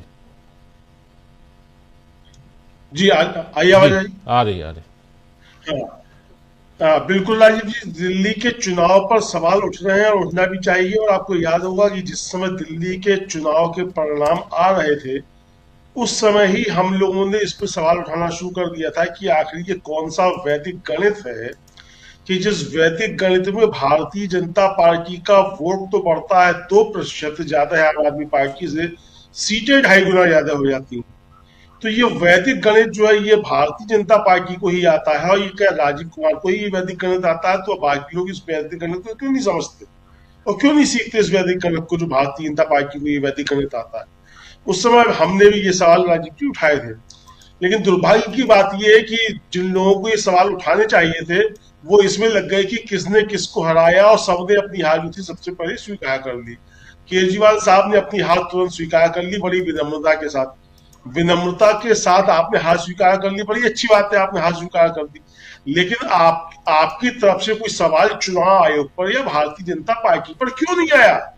जी, ये सवाल उठाना कि हमारी जिम्मेदारी है कि आम मतदाता की जिम्मेदारी है, जो इसका लाभार्थी है या जो इसका एक तरीके से कहा जाए जिसको नुकसान हो रहा है, क्या उसकी जिम्मेदारी नहीं है? मतलब कि राजनीतिक दलों की क्या ये जिम्मेदारी नहीं है? क्योंकि लड़ाई आप लड़ रहे थे, आप यहाँ मोर्चे पर थे, तो सवाल सबसे पहले आपकी तरफ से आना चाहिए था। और लगातार आप ही जो थे चुनाव से पहले सवाल उठा रहे थे कि किस तरीके से गड़बड़ घोटाले किए जा रहे हैं, किस तरीके से वोट बढ़ाए जा रहे हैं, किस तरीके से वोट घटाए जा रहे हैं। आपने तुरंत अपनी हार स्वीकार करी, और एक सवाल अभी तक जो है आम आदमी पार्टी की तरफ से मुझे नहीं लगता कि इस परिणाम को लेकर के आए हो। तो ये जो था उनकी तरफ से आना चाहिए था कि जब इतने बड़ी घपले की चीजें सब दिखाई पड़ रही हैं और आप ही लगातार चुनाव आयोग के पास जा रहे थे, बार बार जा रहे थे कि वोटर लिस्ट किए जा रहे हैं, नई दिल्ली में किया जा रहा है, किस तरीके से किया जा रहा है। तो ये सारी बातें राजीव जी आनी चाहिए थी। जाहिर सी बात है कि कांग्रेस का कोई स्टेक नहीं था। अगर जिसका स्टेक है, महाराष्ट्र का सवाल क्यों लगातार उठ रहा है? महाराष्ट्र का सवाल लगातार इसलिए उठ रहा है कि महाराष्ट्र में जो दल थे वहां गठबंधन में, वो मजबूती के साथ इस बात पे जमे हुए हैं कि यहां घपला हुआ है और उस मसले पर तीनों एकजुट हैं। तो यहां तो आप एकजुट थे ही नहीं कि आप इसको मसले को आगे उठाए। तो यहां मुझे लगता है कि इस पर आरोप प्रत्यारोप में जाने की बजाय कि साहब किसने किसको हरा दिया, जैसे आप कह रहे थे राजीव जी कि लोगों से ये कर दिया गया, इसको कोई बात ही नहीं कर रहा। मसला वही है कि आप को ना किसी ने हराया और ना किसी के उससे हार गए। हराया गया है उसी तरीके से जिस तरीके से हराया गया महाराष्ट्र में, जिस तरीके से हराया गया हरियाणा में। और जो बात संजय राउत कह रहे थे कि ये 46 लाख वोटर जो है ये महाराष्ट्र से चलकर दिल्ली आ गए हो, दिल्ली से चलकर अब जाएंगे बिहार और बिहार से चलकर यूपी आएंगे, वो साफ तौर पर दिख रहा है राजीव जी। तो यहाँ भी ये चीजें अब सामने आ रही। तो कुल मिलाकर मुझे लगता है कि कम से कम जो जिसका नुकसान हुआ है, जिसको आप कह सकते हैं आप आम आदमी पार्टी का, उसको उनके पास अपना नेटवर्क भी है, उनको इस पर काम करना चाहिए। और जिस तरीके से महाराष्ट्र के राजनीतिक दलों ने मिलकर ये किया कि आप हमको दीजिए, आम आदमी पार्टी को भी चुनाव आयोग जाकर ये मांग करनी चाहिए कि भाई आप हमको वो मतदाता सूची दीजिए कि 5 साल में कितने बढ़े थे और 5 महीने में कितने बढ़े हैं, ये सूची आप हमको दीजिए और उसका मिलान हमको करना है। और कौन से मत पड़े हैं, किन के मत कटे हैं, वो सूची भी हमको चाहिए। ये आम आदमी पार्टी को राजीव जी मांग करनी चाहिए और वो नहीं करती है। तो मुझे लगता है कि इंडिया गठबंधन की तरफ से कांग्रेस को ये मांग चुनाव आयोग से निश्चित तौर पर करनी चाहिए। बहुत अच्छी बात है, आपने हार स्वीकार कर ली कि साहब लोकतंत्र का तकाजा है, उनको जीत भी दी, ठीक है, कर लिया आपने। लेकिन जो असली चीजें हैं उसकी तरफ भी मुझे लगता है कि ध्यान दिया जाना चाहिए और ये मांग शिद्दत के साथ उठनी चाहिए राजीव जी। जी बिल्कुल बिल्कुल, बहुत महत्वपूर्ण और इन जानकारियों को यहाँ साझा करना जरूरी है। लेकिन जरा आगे बढ़ते हैं, हमारे साथ शकील अख्तर जी, आपसे समझना चाहता हूं, आज पार्लियामेंट में थे आप, और पार्लियामेंट में क्या आपको लगता है कि जो मणिपुर का मुद्दा है ये अभी और गरमाएगा, जबकि अब बजट पे बात हो रही है, प्रधानमंत्री उधर अमेरिका में है। आज क्या कुछ था पार्लियामेंट में? देखिए, आज तो सबसे इम्पोर्टेंट जो था राज्यसभा में सोनिया गांधी का फूड सिक्योरिटी और सेंसस के ऊपर सवाल उठाना था। उन्होंने बहुत अच्छा सवाल उठाया कि 4 साल से ज्यादा देर हो गई है, जनगणना नहीं हुई है और अभी भी केंद्र सरकार इसके बारे में कोई घोषणा नहीं कर रही है। और उन्होंने बताया कि इसके नुकसान क्या हो रहे हैं। उन्होंने बताया कि फूड सिक्योरिटी एक्ट जो है कांग्रेस लाई थी और जिसके तहत जो है कोविड में लोगों को फूड सिक्योरिटी मिली, गरीबों को हमेशा मिलती रही है, लेकिन जो अभी फूड सिक्योरिटी एक्ट के तहत सरकार दे रही है, कुछ दे रही है, कुछ नहीं दे रही, मगर जो भी दे रही है वो 2011 की जनगणना के अनुसार ही दे रही है। जबकि आज जो है उसके बाद 14 करोड़ से ज्यादा लोग बढ़ चुके हैं, वो 14 करोड़ लोग लाभ से वंचित हैं। बहुत इंपॉर्टेंट सवाल था उनका कि फूड सिक्योरिटी एक्ट को आप कमजोर कर रहे हैं, आप जनगणना नहीं करवा रहे हैं, ताकि जो नए लोग आ रहे हैं उन्हें किसी भी तरह की सरकारी योजनाओं का लाभ नहीं मिल पाए। दूसरी बात, जो राहुल गांधी ने आज आंगनवाड़ी कार्यकर्ताओं से मुलाकात की है, ये बहुत इंपॉर्टेंट है राजीव जी। आपको याद होगा, मालूम होगा कि ये इंदिरा गांधी आंगनवाड़ी बनाई थी 1975 में। ये सारे जो बात करते हैं ना कि नेहरू ने क्या किया, इंदिरा गांधी ने क्या किया, और आंगनवाड़ी कार्यकर्ता को आज हर जगह लगा दिया जाता है, जैसे वो लोग बता रही थी जो भी काम हो दुनिया भर का आंगनवाड़ी कार्यकर्ता को करना है, और उन्हें जो पारिश्रमिक है वो उनका बढ़ाया नहीं जा रहा है। देश भर में करीब 24 लाख आंगनवाड़ी कार्यकर्ता हैं, 24 लाख, और उनका जो मूल काम था, इंदिरा गांधी ने जब इसको बनाया था, बच्चों के टीकाकरण का, बच्चों के स्वास्थ्य का, बच्चों की माँ का जिसे कहते हैं जच्चा बच्चा, और खाद्य सामग्री का वितरण, पोलियो का। ये गांवों के अंदर जो बच्चों की मृत्यु दर कम हुई है, जो बच्चों का स्वास्थ्य बढ़ा है, जो बच्चों जच्चा जिसे कहते हैं, बच्चों की माएँ की लाइफ जो बढ़ी है, वो सब इस आंगनवाड़ी कार्यकर्ताओं की देन थी। और आज इनको लगातार खत्म किया जा रहा है, हर काम इनसे कराया जा रहा है। पैसा कितना मिलता है इन लोगों को? जो आंगनवाड़ी कार्यकर्ता है उसको 8,000 रुपए, और उसमें भी उन्होंने विभाजन कर रखा है, एक मिनी आंगनवाड़ी कार्यकर्ता उसको 6,000 रुपए। तो राहुल गांधी ने आज जो मिले हैं, जो बात करी है, ये बहुत बड़ी बात है। देश में इनका बहुत बड़ा असर है, और इनके साथ अगर इनको न्याय मिलता है तो ये एक बहुत बड़ी जीत होगी। जहां तक मणिपुर का सवाल है, मणिपुर की चर्चा आज हर जगह थी, लेकिन अब इस संसद के सत्र में उस पर बात हो पाएगी कि नहीं, कहना बहुत मुश्किल है, क्योंकि कल जो है आखिरी दिन है। उसके बाद संसद का बजट सत्र का ये फर्स्ट फेज जो है खत्म हो जाएगा, और फिर जो है जाके 10 मार्च से शुरू होगा। बजट पे चर्चा आज भी 2-2 घंटे बढ़ा दिया गया था, दोनों सदनों का कामकाज, ताकि जितनी जल्दी हो सके निपट जाए। तो कल लगता है कि ये सारा काम बजट का जो है खत्म हो जाएगा, और फिनांस मिनिस्टर का इसके ऊपर कल दोनों सदनों में जवाब भी आ जाएगा। लेकिन इस सवाल को कांग्रेस लगातार उठाती रहेगी, विपक्ष लगातार उठाता रहेगा, और ये जो सवाल है ये अब दबेगा नहीं।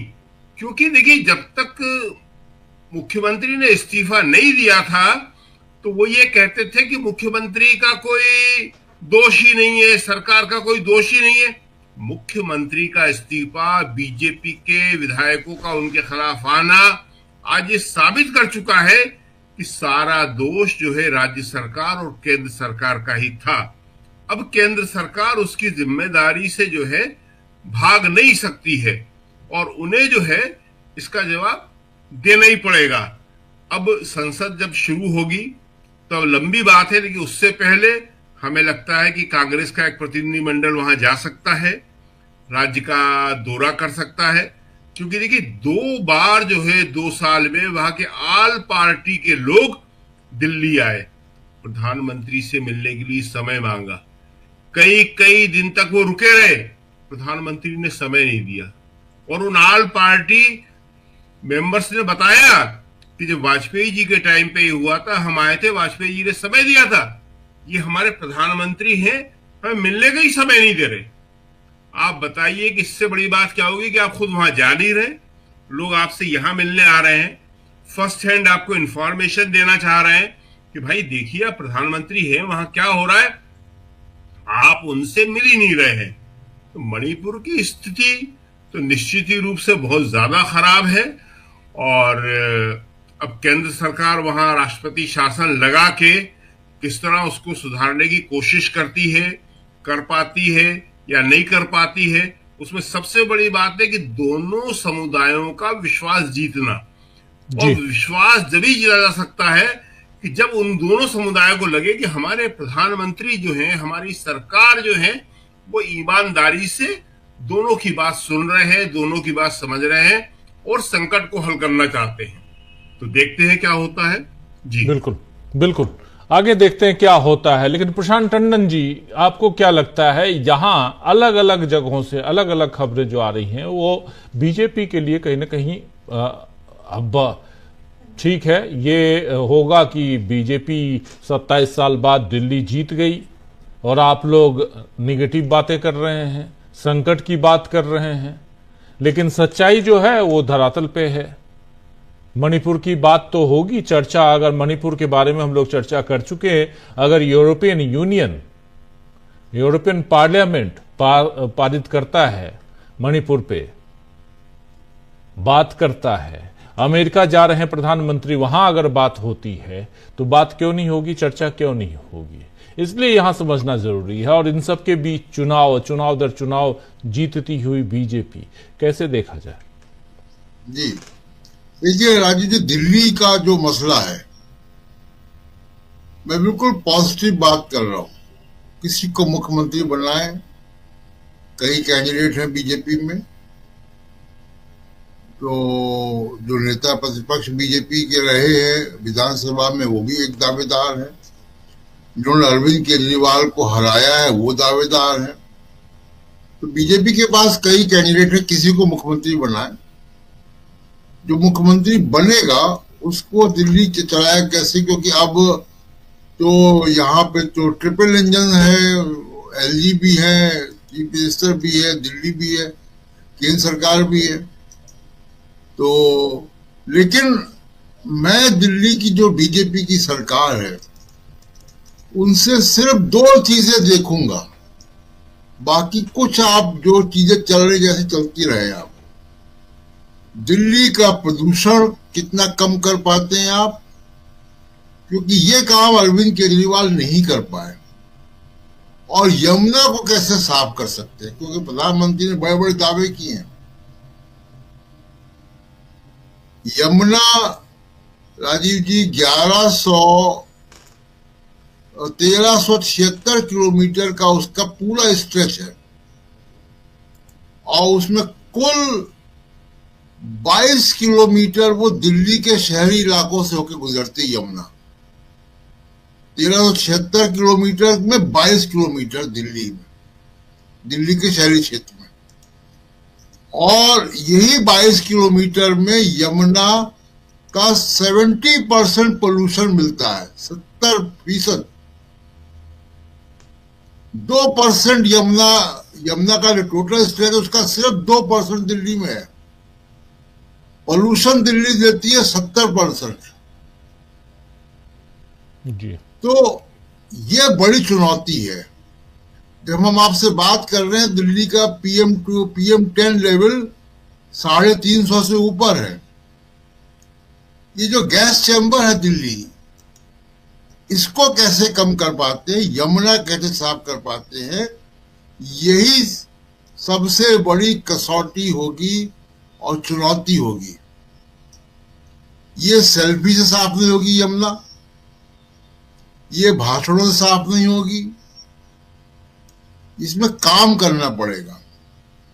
बाकी जो बातें कुंभ वगैरह की आती हैं उसमें मैं कई बार कह चुका हूं, मुझे बीजेपी के अंदर जो भी चीफ मिनिस्टर बनते हैं उनकी ट्रेनिंग में खामी है, उनकी अप्रोच में खामी है, कुछ पॉलिटिकल प्रोसेस की दिक्कत है कि वो प्रशासनिक काम नहीं कर पाते हैं, गवर्नेंस में कमजोर है। बाकी आप सब बातें करवा दीजिए, उनको अगर राहुल गांधी की इमेज खराब करनी हो 10 मिनट में कर देंगे, ऐसा भाषण दे देंगे कि आग लग जाए जी। किसी का मकान गिराना हो बुलडोजर गिरा देंगे फटाक से। वो ट्रोल किसी को करना है, सोशल मीडिया में कोई झूठ चलाना है, ये सब काम बहुत बढ़िया मालूम है उनको, गवर्नेंस में चूक जाते हैं। पूरे कुंभ में पूरा फोकस इस बात पे था कि कितने होर्डिंग योगी आदित्यनाथ के लग पाते हैं, वीआईपी को कैसे ब्रांड एम्बेसडर बनाया जाए, वीआईपी का कैसे डिंडोरा पीटा जाए। आज में ट्रैफिक जाम लगा हुआ, सुनील जी बताएंगे, ऐतिहासिक ट्रैफिक जाम है, कितने 100 किलोमीटर का लोग बता रहे हैं। तो दिल्ली के मामले में ये, लेकिन जो बातें सोशल मीडिया पे बहुत सारी चलती है कि पंजाब में ये होगा वो होगा, वो सब आगे आने वाली बातें देखी जाएंगी। अभी अमरेंदु जी दिल्ली के चुनाव की धांधली के बारे में बात कर रहे थे। मुझे नहीं लगता कि अब अरविंद केजरीवाल या आम आदमी पार्टी सरकार से या चुनाव आयोग से, एजेंसियों से उस तरीके से मोर्चा ले पाएगी जैसे अभी तक लेती रही है। बिल्कुल बिल्कुल आप सही कह रहे हैं। बहुत सारे उनको अपनी बचाने हैं चीजें अपनी, क्योंकि जैसे ही मुख्यमंत्री का इस्तीफा हुआ, आप देखिए कि सचिवालय में अफसरों को सब चीजें कब्जा कर ली गई, वो सब बातें हो गई वहां पे। तो बहुत सारे केसेस हैं और उस केसेस की वजह से अभी मुझे नहीं लगता है कि आम आदमी पार्टी उस तरीके से मोर्चा ले पाएगी तमाम मामलों में। यहां पे कांग्रेस का रोल बड़ा इंपॉर्टेंट है कि कांग्रेस के लोग जो बहुत सक्रिय तरीके से चुनाव लड़ रहे थे, रोज उनके ट्वीट या बयान या बातें आ रही थी, उनको सक्रियता कम नहीं करनी चाहिए। वो अपोजिशन का रोल विधानसभा से बाहर कांग्रेस पार्टी का है। दिल्ली की विधानसभा देखिए बहुत कम समय होती है और दिल्ली की विधानसभा का रोल बहुत लिमिटेड है, उनका लेजिस्लेटिव काम भी बहुत कम है। तो इसलिए दिल्ली के विधानसभा में कोई बहुत जाके अपोजिशन कर पाएंगे मुझे लगता नहीं, और ना ज्यादा वहां स्कोप है और खबरें भी नहीं बनती वहां से। लेकिन दिल्ली में अपोजिशन का रोल कांग्रेस पार्टी को 0 एमएलए होते हुए भी निभाना चाहिए, निभाना पड़ेगा। जी बिल्कुल बिल्कुल आप सही कह रहे हैं, निभाना चाहिए, निभाना पड़ेगा अपोजिशन का रोल, और खासकर। लेकिन यहाँ दूसरी बात, सुनील शुक्ला जी आपसे जरा समझूं कि एक तरफ जरा बताइए क्या हाल है, सूरत हाल वहां का महाकुंभ का, और उसमें भी चूंकि आप वहां हैं, आप लोगों के क्या हाल हैं, प्रयागराज का क्या हाल है। दूसरी चीज कि क्या इन सब का असर इधर सियासी तौर पे और खासकर उत्तर प्रदेश की सरकार पर पड़ते हुए देखते हैं आप? हाल तो बहुत बुरा है राजीव जी। आप बात करते हैं डिजिटल होने का, आप बात करते हैं कि तकनीक और प्रौद्योगिकी में बहुत आगे बढ़ जाने का, और तरीके आप अपनाते हैं वही जो 1954 में आप अपना रहे थे।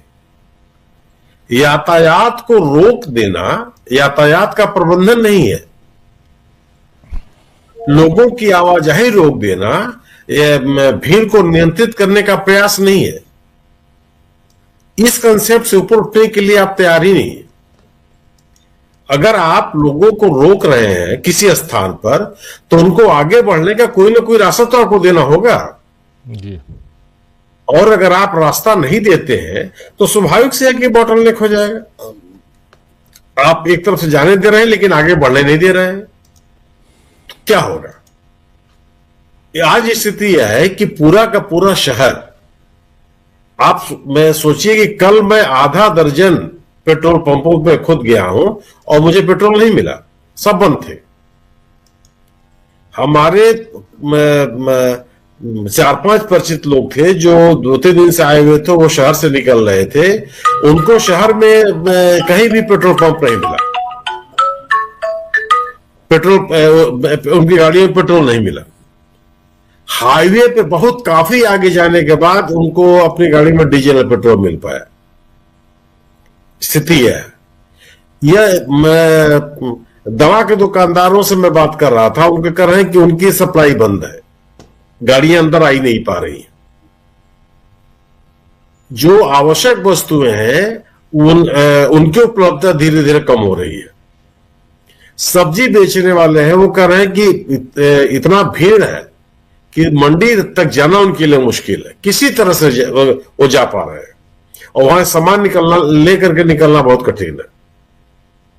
इन चीजों का ध्यान तो रखा जाना चाहिए, लेकिन सवाल यह है कि अगर आप एक ही समय पे महत्वपूर्ण व्यक्तियों की यात्राओं को सकुशल संपन्न कराने की व्यवस्था में लगे रहेंगे, तो आम आदमी की समस्याएं आपसे हम निश्चित रूप से आप उनका ध्यान नहीं रख सकते, वो नजरअंदाज होंगी ही होंगी, आम आदमी पिसेगा।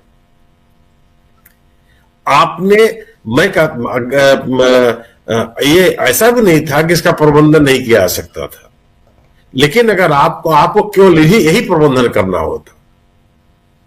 लोग ऐसा कोई कुंभ नहीं गुजरा है जिससे महत्वपूर्ण व्यक्ति ना आए हो, कोई कुंभ ऐसा नहीं गुजरा है, लेकिन उन व्यक्तियों के आने नहाने उनकी अग्रिम सूचनाएं नहीं मिलती थी लोगों को। आए नहाए चले गए, उनके आने जाने के बाद पता चल रहा था कि फला व्यक्ति आए थे जी। और इस तरह से प्रचार नहीं होता था। आज कहा जा रहा है कि द्रौपदी मुर्मू जी दूसरी राष्ट्रपति हैं जिन्होंने संगम में स्नान किया है राजेंद्र प्रसाद जी के बाद, लेकिन दोनों में कोई तुलना नहीं है। राजेंद्र प्रसाद जी की 1954 में जो कुंभ की यात्रा थी, वो उनका 1 महीने का कल्पवास था और उनकी सार्वजनिक उपस्थिति के चित्र नहीं मिलते कि वो सार्वजनिक रूप से कहीं उपस्थित हुए हो। जो संगम क्षेत्र के किनारे वो किला है, अकबर का किला है, उसी किले में रहते थे और कब स्नान कर लेकर के कब चले जाते होंगे यह आमतौर पर किसी को जानकारी नहीं होती थी। जो अभिलेख है 1954 के कुंभ से जुड़े हुए, उसमें भी इसका उल्लेख नहीं मिलता जी। अगर आप महत्वपूर्ण लोगों की शोकेसिंग करेंगे तो आम आदमी तो अपेक्षित होना ही होना है। और जब महत्वपूर्ण व्यक्ति मुख्य मेला क्षेत्र में आएगा तो स्वाभाविक सी बात है कि उनकी सुरक्षा को लेकर, उनके आवागमन को लेकर के आपको तमाम तरह के रोक टोक लगाने पड़ेंगे, लोग प्रभावित होंगे। और अगर आप इस मेले को और इस मेले में आने वाले लोगों को और आने वाले लोगों के कारण उत्पन्न होने वाली स्थितियों का अगर आप सही आकलन नहीं कर सकते हैं तो आपको तमाम तरह की समस्याएं झेलनी पड़ेगी। आज स्थिति क्या है कि संगम क्षेत्र के आसपास के मोहल्लों का अतिक्रमण पूरी तरह से मुक्त होना चाहिए था। यूटिलिटीज जो सड़क के किनारे थी उनको पूरी तरह से हट जाना चाहिए था जी। किसी भी दशा में अतिक्रमण नहीं होना चाहिए था। आसपास के रास्ते जो मेन रोड से कनेक्टेड हैं वो पूरी तरह से साफ होने चाहिए थे, नहीं है। उन मोहल्लों में जो लोग मुख्य सड़कों में फंस गए वो चाहेंगे बगल की सड़क से निकल जाए, उनके लिए बड़ी सी असुविधा की स्थिति है। ये काम बहुत या वो लोग कर सकते थे जो इस पूरे के पूरे आयोजन की सेंसिटिविटी को समझते और इस शहर के भूगोल को समझते। आप केवल प्रशासकीय गणित से या प्रशासनिक व्याकरण से इस तरह के आयोजनों को सफलतापूर्वक नहीं पूरा कर सकते। इन के प्रकार आप गुजार देंगे सुनील जी, लेकिन सुनील जी, सवाल ये उठता है कि ये तो आप कह रहे हैं, आप देख रहे हैं, लेकिन वो जो वोटर्स हैं इनके, वो तो उनको जाके वोट दे आते हैं। वो तो कहते हैं कि योगी जी ने बहुत अच्छा किया। वो भले लाइन में लगे रहे हैं, वो भले पता नहीं हजारों की संख्या में वहां मौत हो जाए, किसी को कोई फर्क पड़ता है क्या? जीत तो जाती है, फिर भी दिल्ली में देखिए जीत गई भाजपा। नहीं राजीव जी, दिल्ली में एक जो विपक्ष को, माने भारतीय जनता पार्टी के खिलाफ जो मत पड़े हैं, वो ऐसा नहीं है कि उनसे दुगना चौगुना कांग्रेस को, बीजेपी के पक्ष में पड़े। दिल्ली पूरी तरह से बीजेपी के लिए समर्पित हो गई हो, ऐसा नहीं है। चुनाव जीतने हारने के आधार पर आप राजनीतिक विश्लेषण को नहीं करना चाहिए। सरकार का बन जाना किसी राजनीतिक विचारधारा का खारिज हो जाना नहीं है, और सरकार का बन जाना किसी राजनीतिक विचारधारा को पूरी तरह से स्वीकृति प्राप्त हो जाना यह नहीं है। जो बीजेपी की भाषा होती है, हम लोग उस भाषा में नहीं हो सकते ना, कि हम तो चुनाव जीत गए हैं, यानी कि जीतने के कार्यक्रम और सभी उसको जनता ने समर्थन दे दिया। ये कहीं होता है क्या? तो चुनाव जीतना इस आधार पे बीजेपी पूरी तरह से लोगों ने स्वीकार कर लिया हो, ये तथ्यों का सही बयान नहीं है। आपने सही कहा, जब कोरोना काल, ये तो मान लीजिए 1 किलोमीटर, 20 किलोमीटर, 25 किलोमीटर लोग चले हैं। कोरोना काल की जब बंदी हुई थी, कई सैकड़ों किलोमीटर लोग पैदल चले। किस किस तरह की प्रतिक्रिया की उम्मीद लोग कर रहे थे? अपने दायित्वों से बचने के लिए सरकार ने किन किन लोगों पर आरोप नहीं लगाए कि फला जिम्मेदार है, फला जिम्मेदार है, तबलीगी जिम्मेदार है, तो कौन जिम्मेदार है? आप अपने दायित्वों से को स्वीकार करने के लिए सरकार नहीं थी, फिर भी चुनाव जीत गई। इसका मतलब ये थोड़े है कि उन जो समस्याओं लोगों ने झेली थी, उन समस्याओं को लोगों ने खारिज कर दिया या उनके जेहन में नहीं है। ये सही है कि मिल्कीपुर का चुनाव जीतना, मैं व्यक्तिगत तौर पर मानता हूं, यह भारतीय जनता पार्टी को स्वीकार करना नहीं है। भारतीय जनता पार्टी चुनाव जीत गई, ये सही है, उसको विजय का प्रमाण पत्र मिल गया। लेकिन वहां की जनता ने ही बीजेपी को स्वीकार कर लिया। भारतीय जनता पार्टी तो जो पिछला उपचुनाव हुआ था पिछले लोकसभा में आजमगढ़ का, वहां भी जीती थी। आम चुनाव में क्या हुआ? विधानसभा चुनाव के पहले रामपुर का विधानसभा चुनाव भी वो जीती थी, उपचुनाव। आम चुनाव में क्या हुआ? चुनाव जीत लेना और उस जीत को बनाए रखना दोनों अलग चीजें हैं। जो लोग भारतीय जनता पार्टी को वर्षों वर्षों तक स्वीकार नहीं किए, अचानक कौन से कारण हो गए कि आपको स्वीकार कर लेंगे? जो सरकार गवर्नेंस की बात ही नहीं करती है, जब गवर्नेंस की बात आ जाएगी तो धार्मिक गतिविधियों को सामने कर देती है, उससे पूरा देश उसको स्वीकार कर लेगा। तब तो तमाम जो धार्मिक गुरु हैं उन्हीं को राजनीति में आगे होना चाहिए था। सबसे बड़े उनके समर्थक लोग हैं, उनके कहने पर लोग चलते हैं। कोई धार्मिक गुरु आज तक हुआ क्या जो राजनीतिक रूप से सफल हो गया हो? किसी एक का नाम आप नहीं ले सकते जो बिना अपना राजनीतिक दल बनाया हो और उसको चुनावी सफलता मिलती चली गई हो, राजनीतिक सफलता मिलती चली गई हो। कुंभ को लेकर के भारतीय जनता पार्टी इस पूरे के पूरे आयोजन को एक इवेंट बना के रखी हुई है। यह सरकार का काम ये नहीं था। सरकार का काम केवल था कि वो प्रबंधन करती और आने वाले लोगों को हर तरह की सुविधाएं उपलब्ध कराती। जी। लेकिन सरकार, इतने बड़े बड़े पोस्टर लगे हुए हैं पूरे मेला एरिया में नहीं, देश के हर कोने में। हम लोग या तमाम लोग, इस देश के लोग ये पढ़ते चले आए हैं कि कुंभ में बिना बुलाए लोग आते हैं, कोई किसी को निमंत्रण नहीं देता। आप घूम घूम के निमंत्रण बांट रहे हैं। और आज जब स्थिति हो गई तो सड़क के किनारे खड़े होकर के कह रहे हैं कि नहीं, आप वहीं से वापस जाइए। आज ये अनुमति देने के लिए तैयार नहीं है। और आज स्थिति यह है कि इस जिले में प्रवेश करने वाला कोई भी रास्ता नहीं है ऐसा जो जाम ना हो, कई किलोमीटर तक जाम ना हो। शहर की बात मैं नहीं कर रहा हूं, इलाहाबाद जिले में प्रवेश के लिए और दो जिलों के बीच में लंबे लंबे जाम लगे हुए हैं, चाहे इलाहाबाद से लखनऊ हो, चाहे इलाहाबाद से रीवा हो, चाहे इलाहाबाद से फतेहपुर हो, चाहे इलाहाबाद से मिर्जापुर हो, फिर किसी बांदा हो, चित्रकूट हो, किसी से क्या बात बिल्कुल बिल्कुल बिल्कुल जी।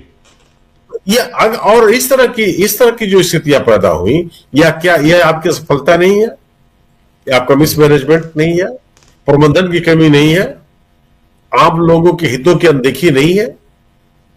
बिल्कुल है जी। ये सवाल पैदा होते हैं और ये सवाल तो पूछे ही जाएंगे। बिल्कुल पूछे जाएंगे, बिल्कुल सही आप कह रहे हैं, ये सब पूछे जाएंगे, बहुत सारे सवाल हैं, सवाल पूछे जाएंगे, लेकिन अब बात ये है कि क्या माना जाए। फिर ये सब कुछ एक तरफ, दूसरी तरफ जो प्रशांत टंडन जी कह रहे थे कि अगर मैनेज्ड वे में चुनाव लड़ा जा रहा है, अगर हमको ये चुनाव जीतना है तो जीतना है इस हिसाब से, और उसके लिए पूरी तैयारियां दूसरे ढंग से, जिसमें वोटर लिस्ट से लेकर तमाम चीजों में हेर फेर, ये सारी चीजें अगर हैं, तब तो ये मान के चलें कि कुछ भी हो जाए और सरकार तो बीजेपी की बनेगी, सत्ता पर हमेशा यही काबिज रहेंगे। जैसा अब बहुत सारे वोटर्स, दिल्ली में भी जब हम लोग ग्राउंड पे थे तो बहुत लोग बोल रहे थे, निराशा छा गई है लोगों के बीच। डॉक्टर प्रकाश हिंदुस्तानी जी, जरा आपसे समझूं, क्योंकि आपने छत्तीसगढ़ मध्य प्रदेश का चुनाव भी देखा था, उसके बाद लोकसभा का चुनाव भी हम लोगों ने देखा, लोकसभा के बाद ये 5 चुनाव बीत गए, वो भी हमने देखा, 5 में से 3 चुनाव बीजेपी जीत गई, 2 चुनाव दे दिया तो दे दिया, हर चुनाव जीतना नहीं है, ये भी हो सकता है। अगर यही है, और जैसा सुनील शुक्ला जी बता रहे हैं कि 1954 के अंदाज में आप वहां के आवागमन की व्यवस्था रखेंगे और बाकी आप दावे करेंगे कि 100 करोड़ लोग आ रहे हैं और बिल्कुल हाईटेक बताने की कोशिश करेंगे, महाकुंभ की बात कर रहा हूं, तो आप कुछ भी कर लीजिए। कोरोना काल का जिक्र आ ही रहा है कि कोरोना काल में इतनी आपदा आई, सब कुछ हुआ, लेकिन जीत होती है तो बीजेपी की हो जाती है। उत्तर प्रदेश में 2022 में बीजेपी जीतती है, उसके बाद फिर आगे आने वाले समय में कई राज्यों में फिर से यही हम देखेंगे क्या? मतलब एक अलग परिस्थिति, और ऐसे में निराशा तो छाएगी और यह भी होगा कि लोकतंत्र से भरोसा उठेगा, जो लगभग उठ चुका है। राजीव जी, जीत का मतलब ये नहीं कि आपको गलत काम करने का अधिकार मिल गया, आपके हर काम सही ही हो, आपको जीत मिली, और जीत लोगों ने कई कारणों से मिली। एक तो जीत के लिए जो रणनीति आपने अपनाई, जिस तरह व्यवस्था का दुरुपयोग किया, जिस तरह चुनाव आयोग, अब लोग ये कहते हैं कि दिल्ली चुनाव में तो साहब राजीव कुमार जी जीते, कोई बीजेपी की जीत नहीं हुई। तो राजीव कुमार जी की जीत हुई है, तो अब राजीव कुमार जी की नई पदस्थापना क्या होती? मुख्यमंत्री तो वो बन नहीं सकते, लेकिन उनको निश्चित ही कोई ना कोई पद मिलेगा ही। एक और बात यह तय है कि जो बीजेपी के नेता हैं वे सब इवेंट मैनेजर हैं। बीजेपी के नेता नहीं है, वे जनप्रतिनिधि नहीं है, वे इवेंट मैनेजर हैं। और आप ऊपर से जो पिरामिड बना है, वहां से आप देखिए शुरुआत होती है माननीय प्रधानमंत्री जी के दफ्तर से, जिन्होंने हर चीज को इवेंट बना दिया है। तो उसकी देखा देखी तमाम राज्यों में मुख्यमंत्री यही कर रहे हैं। हर साल पिछले कई वर्षों से मध्य प्रदेश में हर साल ग्लोबल इन्वेस्टर समिट हो रही है, और ऐसी समिट हर राज्य में हो रही है। ओडिशा में भी हो रही है, बंगाल में हो रही है, दिल्ली में हो रही है, हरियाणा, सब राज्यों में हो रही है। तो आखिर ग्लोबल इन्वेस्टर समिट हो रही, तो कितने लोगों को रोजगार मिल रहा है, कितने उद्योग खुल रहे हैं। और जब ये समिट नहीं होती थी तब क्या देश में उद्योग नहीं खुल रहे थे? यानी ये इवेंट के जरिए प्रचार का फायदा, प्रचार का लाभ उठाना चाहते हैं, नंबर 1। नंबर 2, इवेंट में जो धांधलियां होती है, उसमें जो पैसे की गड़बड़ी होती है। अब 150 करोड़ रुपए की इवेंट करने में आप लगा रहे हैं मध्य प्रदेश जैसे राज्य में, ग्लोबल इन्वेस्टर समिट के नाम पे, तो 150 करोड़ में तो सरकार चाहे तो पता नहीं कितने लोगों को रोजगार दे सकती है, कितने विश्वविद्यालयों को मदद कर सकती है, लेकिन वो क्योंकि उसमें फायदा नहीं। ये सरकार कंस्ट्रक्शन में भरोसा करती है, ये स्कूल की बिल्डिंग बना देने में भरोसा करती है, टीचर्स की नियुक्ति में भरोसा नहीं करती। यह अस्पताल की बिल्डिंग बनाने में भरोसा करती है, लेकिन डॉक्टर्स की नियुक्ति में, नर्सेस की नियुक्ति में इसकी कोई दिलचस्पी नहीं है। दवाएं सस्ती मिले इसमें कोई रुचि नहीं। इस तरह इस सरकार को वो सारे काम करने में रुचि जिसमें कि बोलचाल की भाषा में कहते हैं कट मिलता है या उसके लोगों को धंधा मिलता है, रोजगार मिलता है। तो इसी तरह अब कुंभ को भी उन्होंने एक इवेंट बना दिया। जब भारत स्वतंत्र नहीं हुआ था तब भी कुंभ होता था, जब मुगल आए थे तब भी कुंभ होता था, और आजादी के बाद भी कुंभ होता रहा है। लेकिन उसको एक इवेंट बना दिया गया प्रचार के तरीके से, और कहा गया कि इतने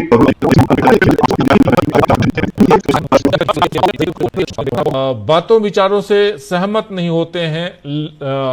आप सहमत होइए ना सहमत होइए, लेकिन कम से कम ऐसे शब्दों का प्रयोग मत कीजिए जो अच्छा नहीं है, बुरे शब्दों का इस्तेमाल मत कीजिए। खैर चलिए, आज इस कार्यक्रम को यहीं समाप्त करता हूं। बहुत बहुत शुक्रिया आप सबका। नमस्कार, गुड नाइट, शुभ रात्रि, शब बखैर।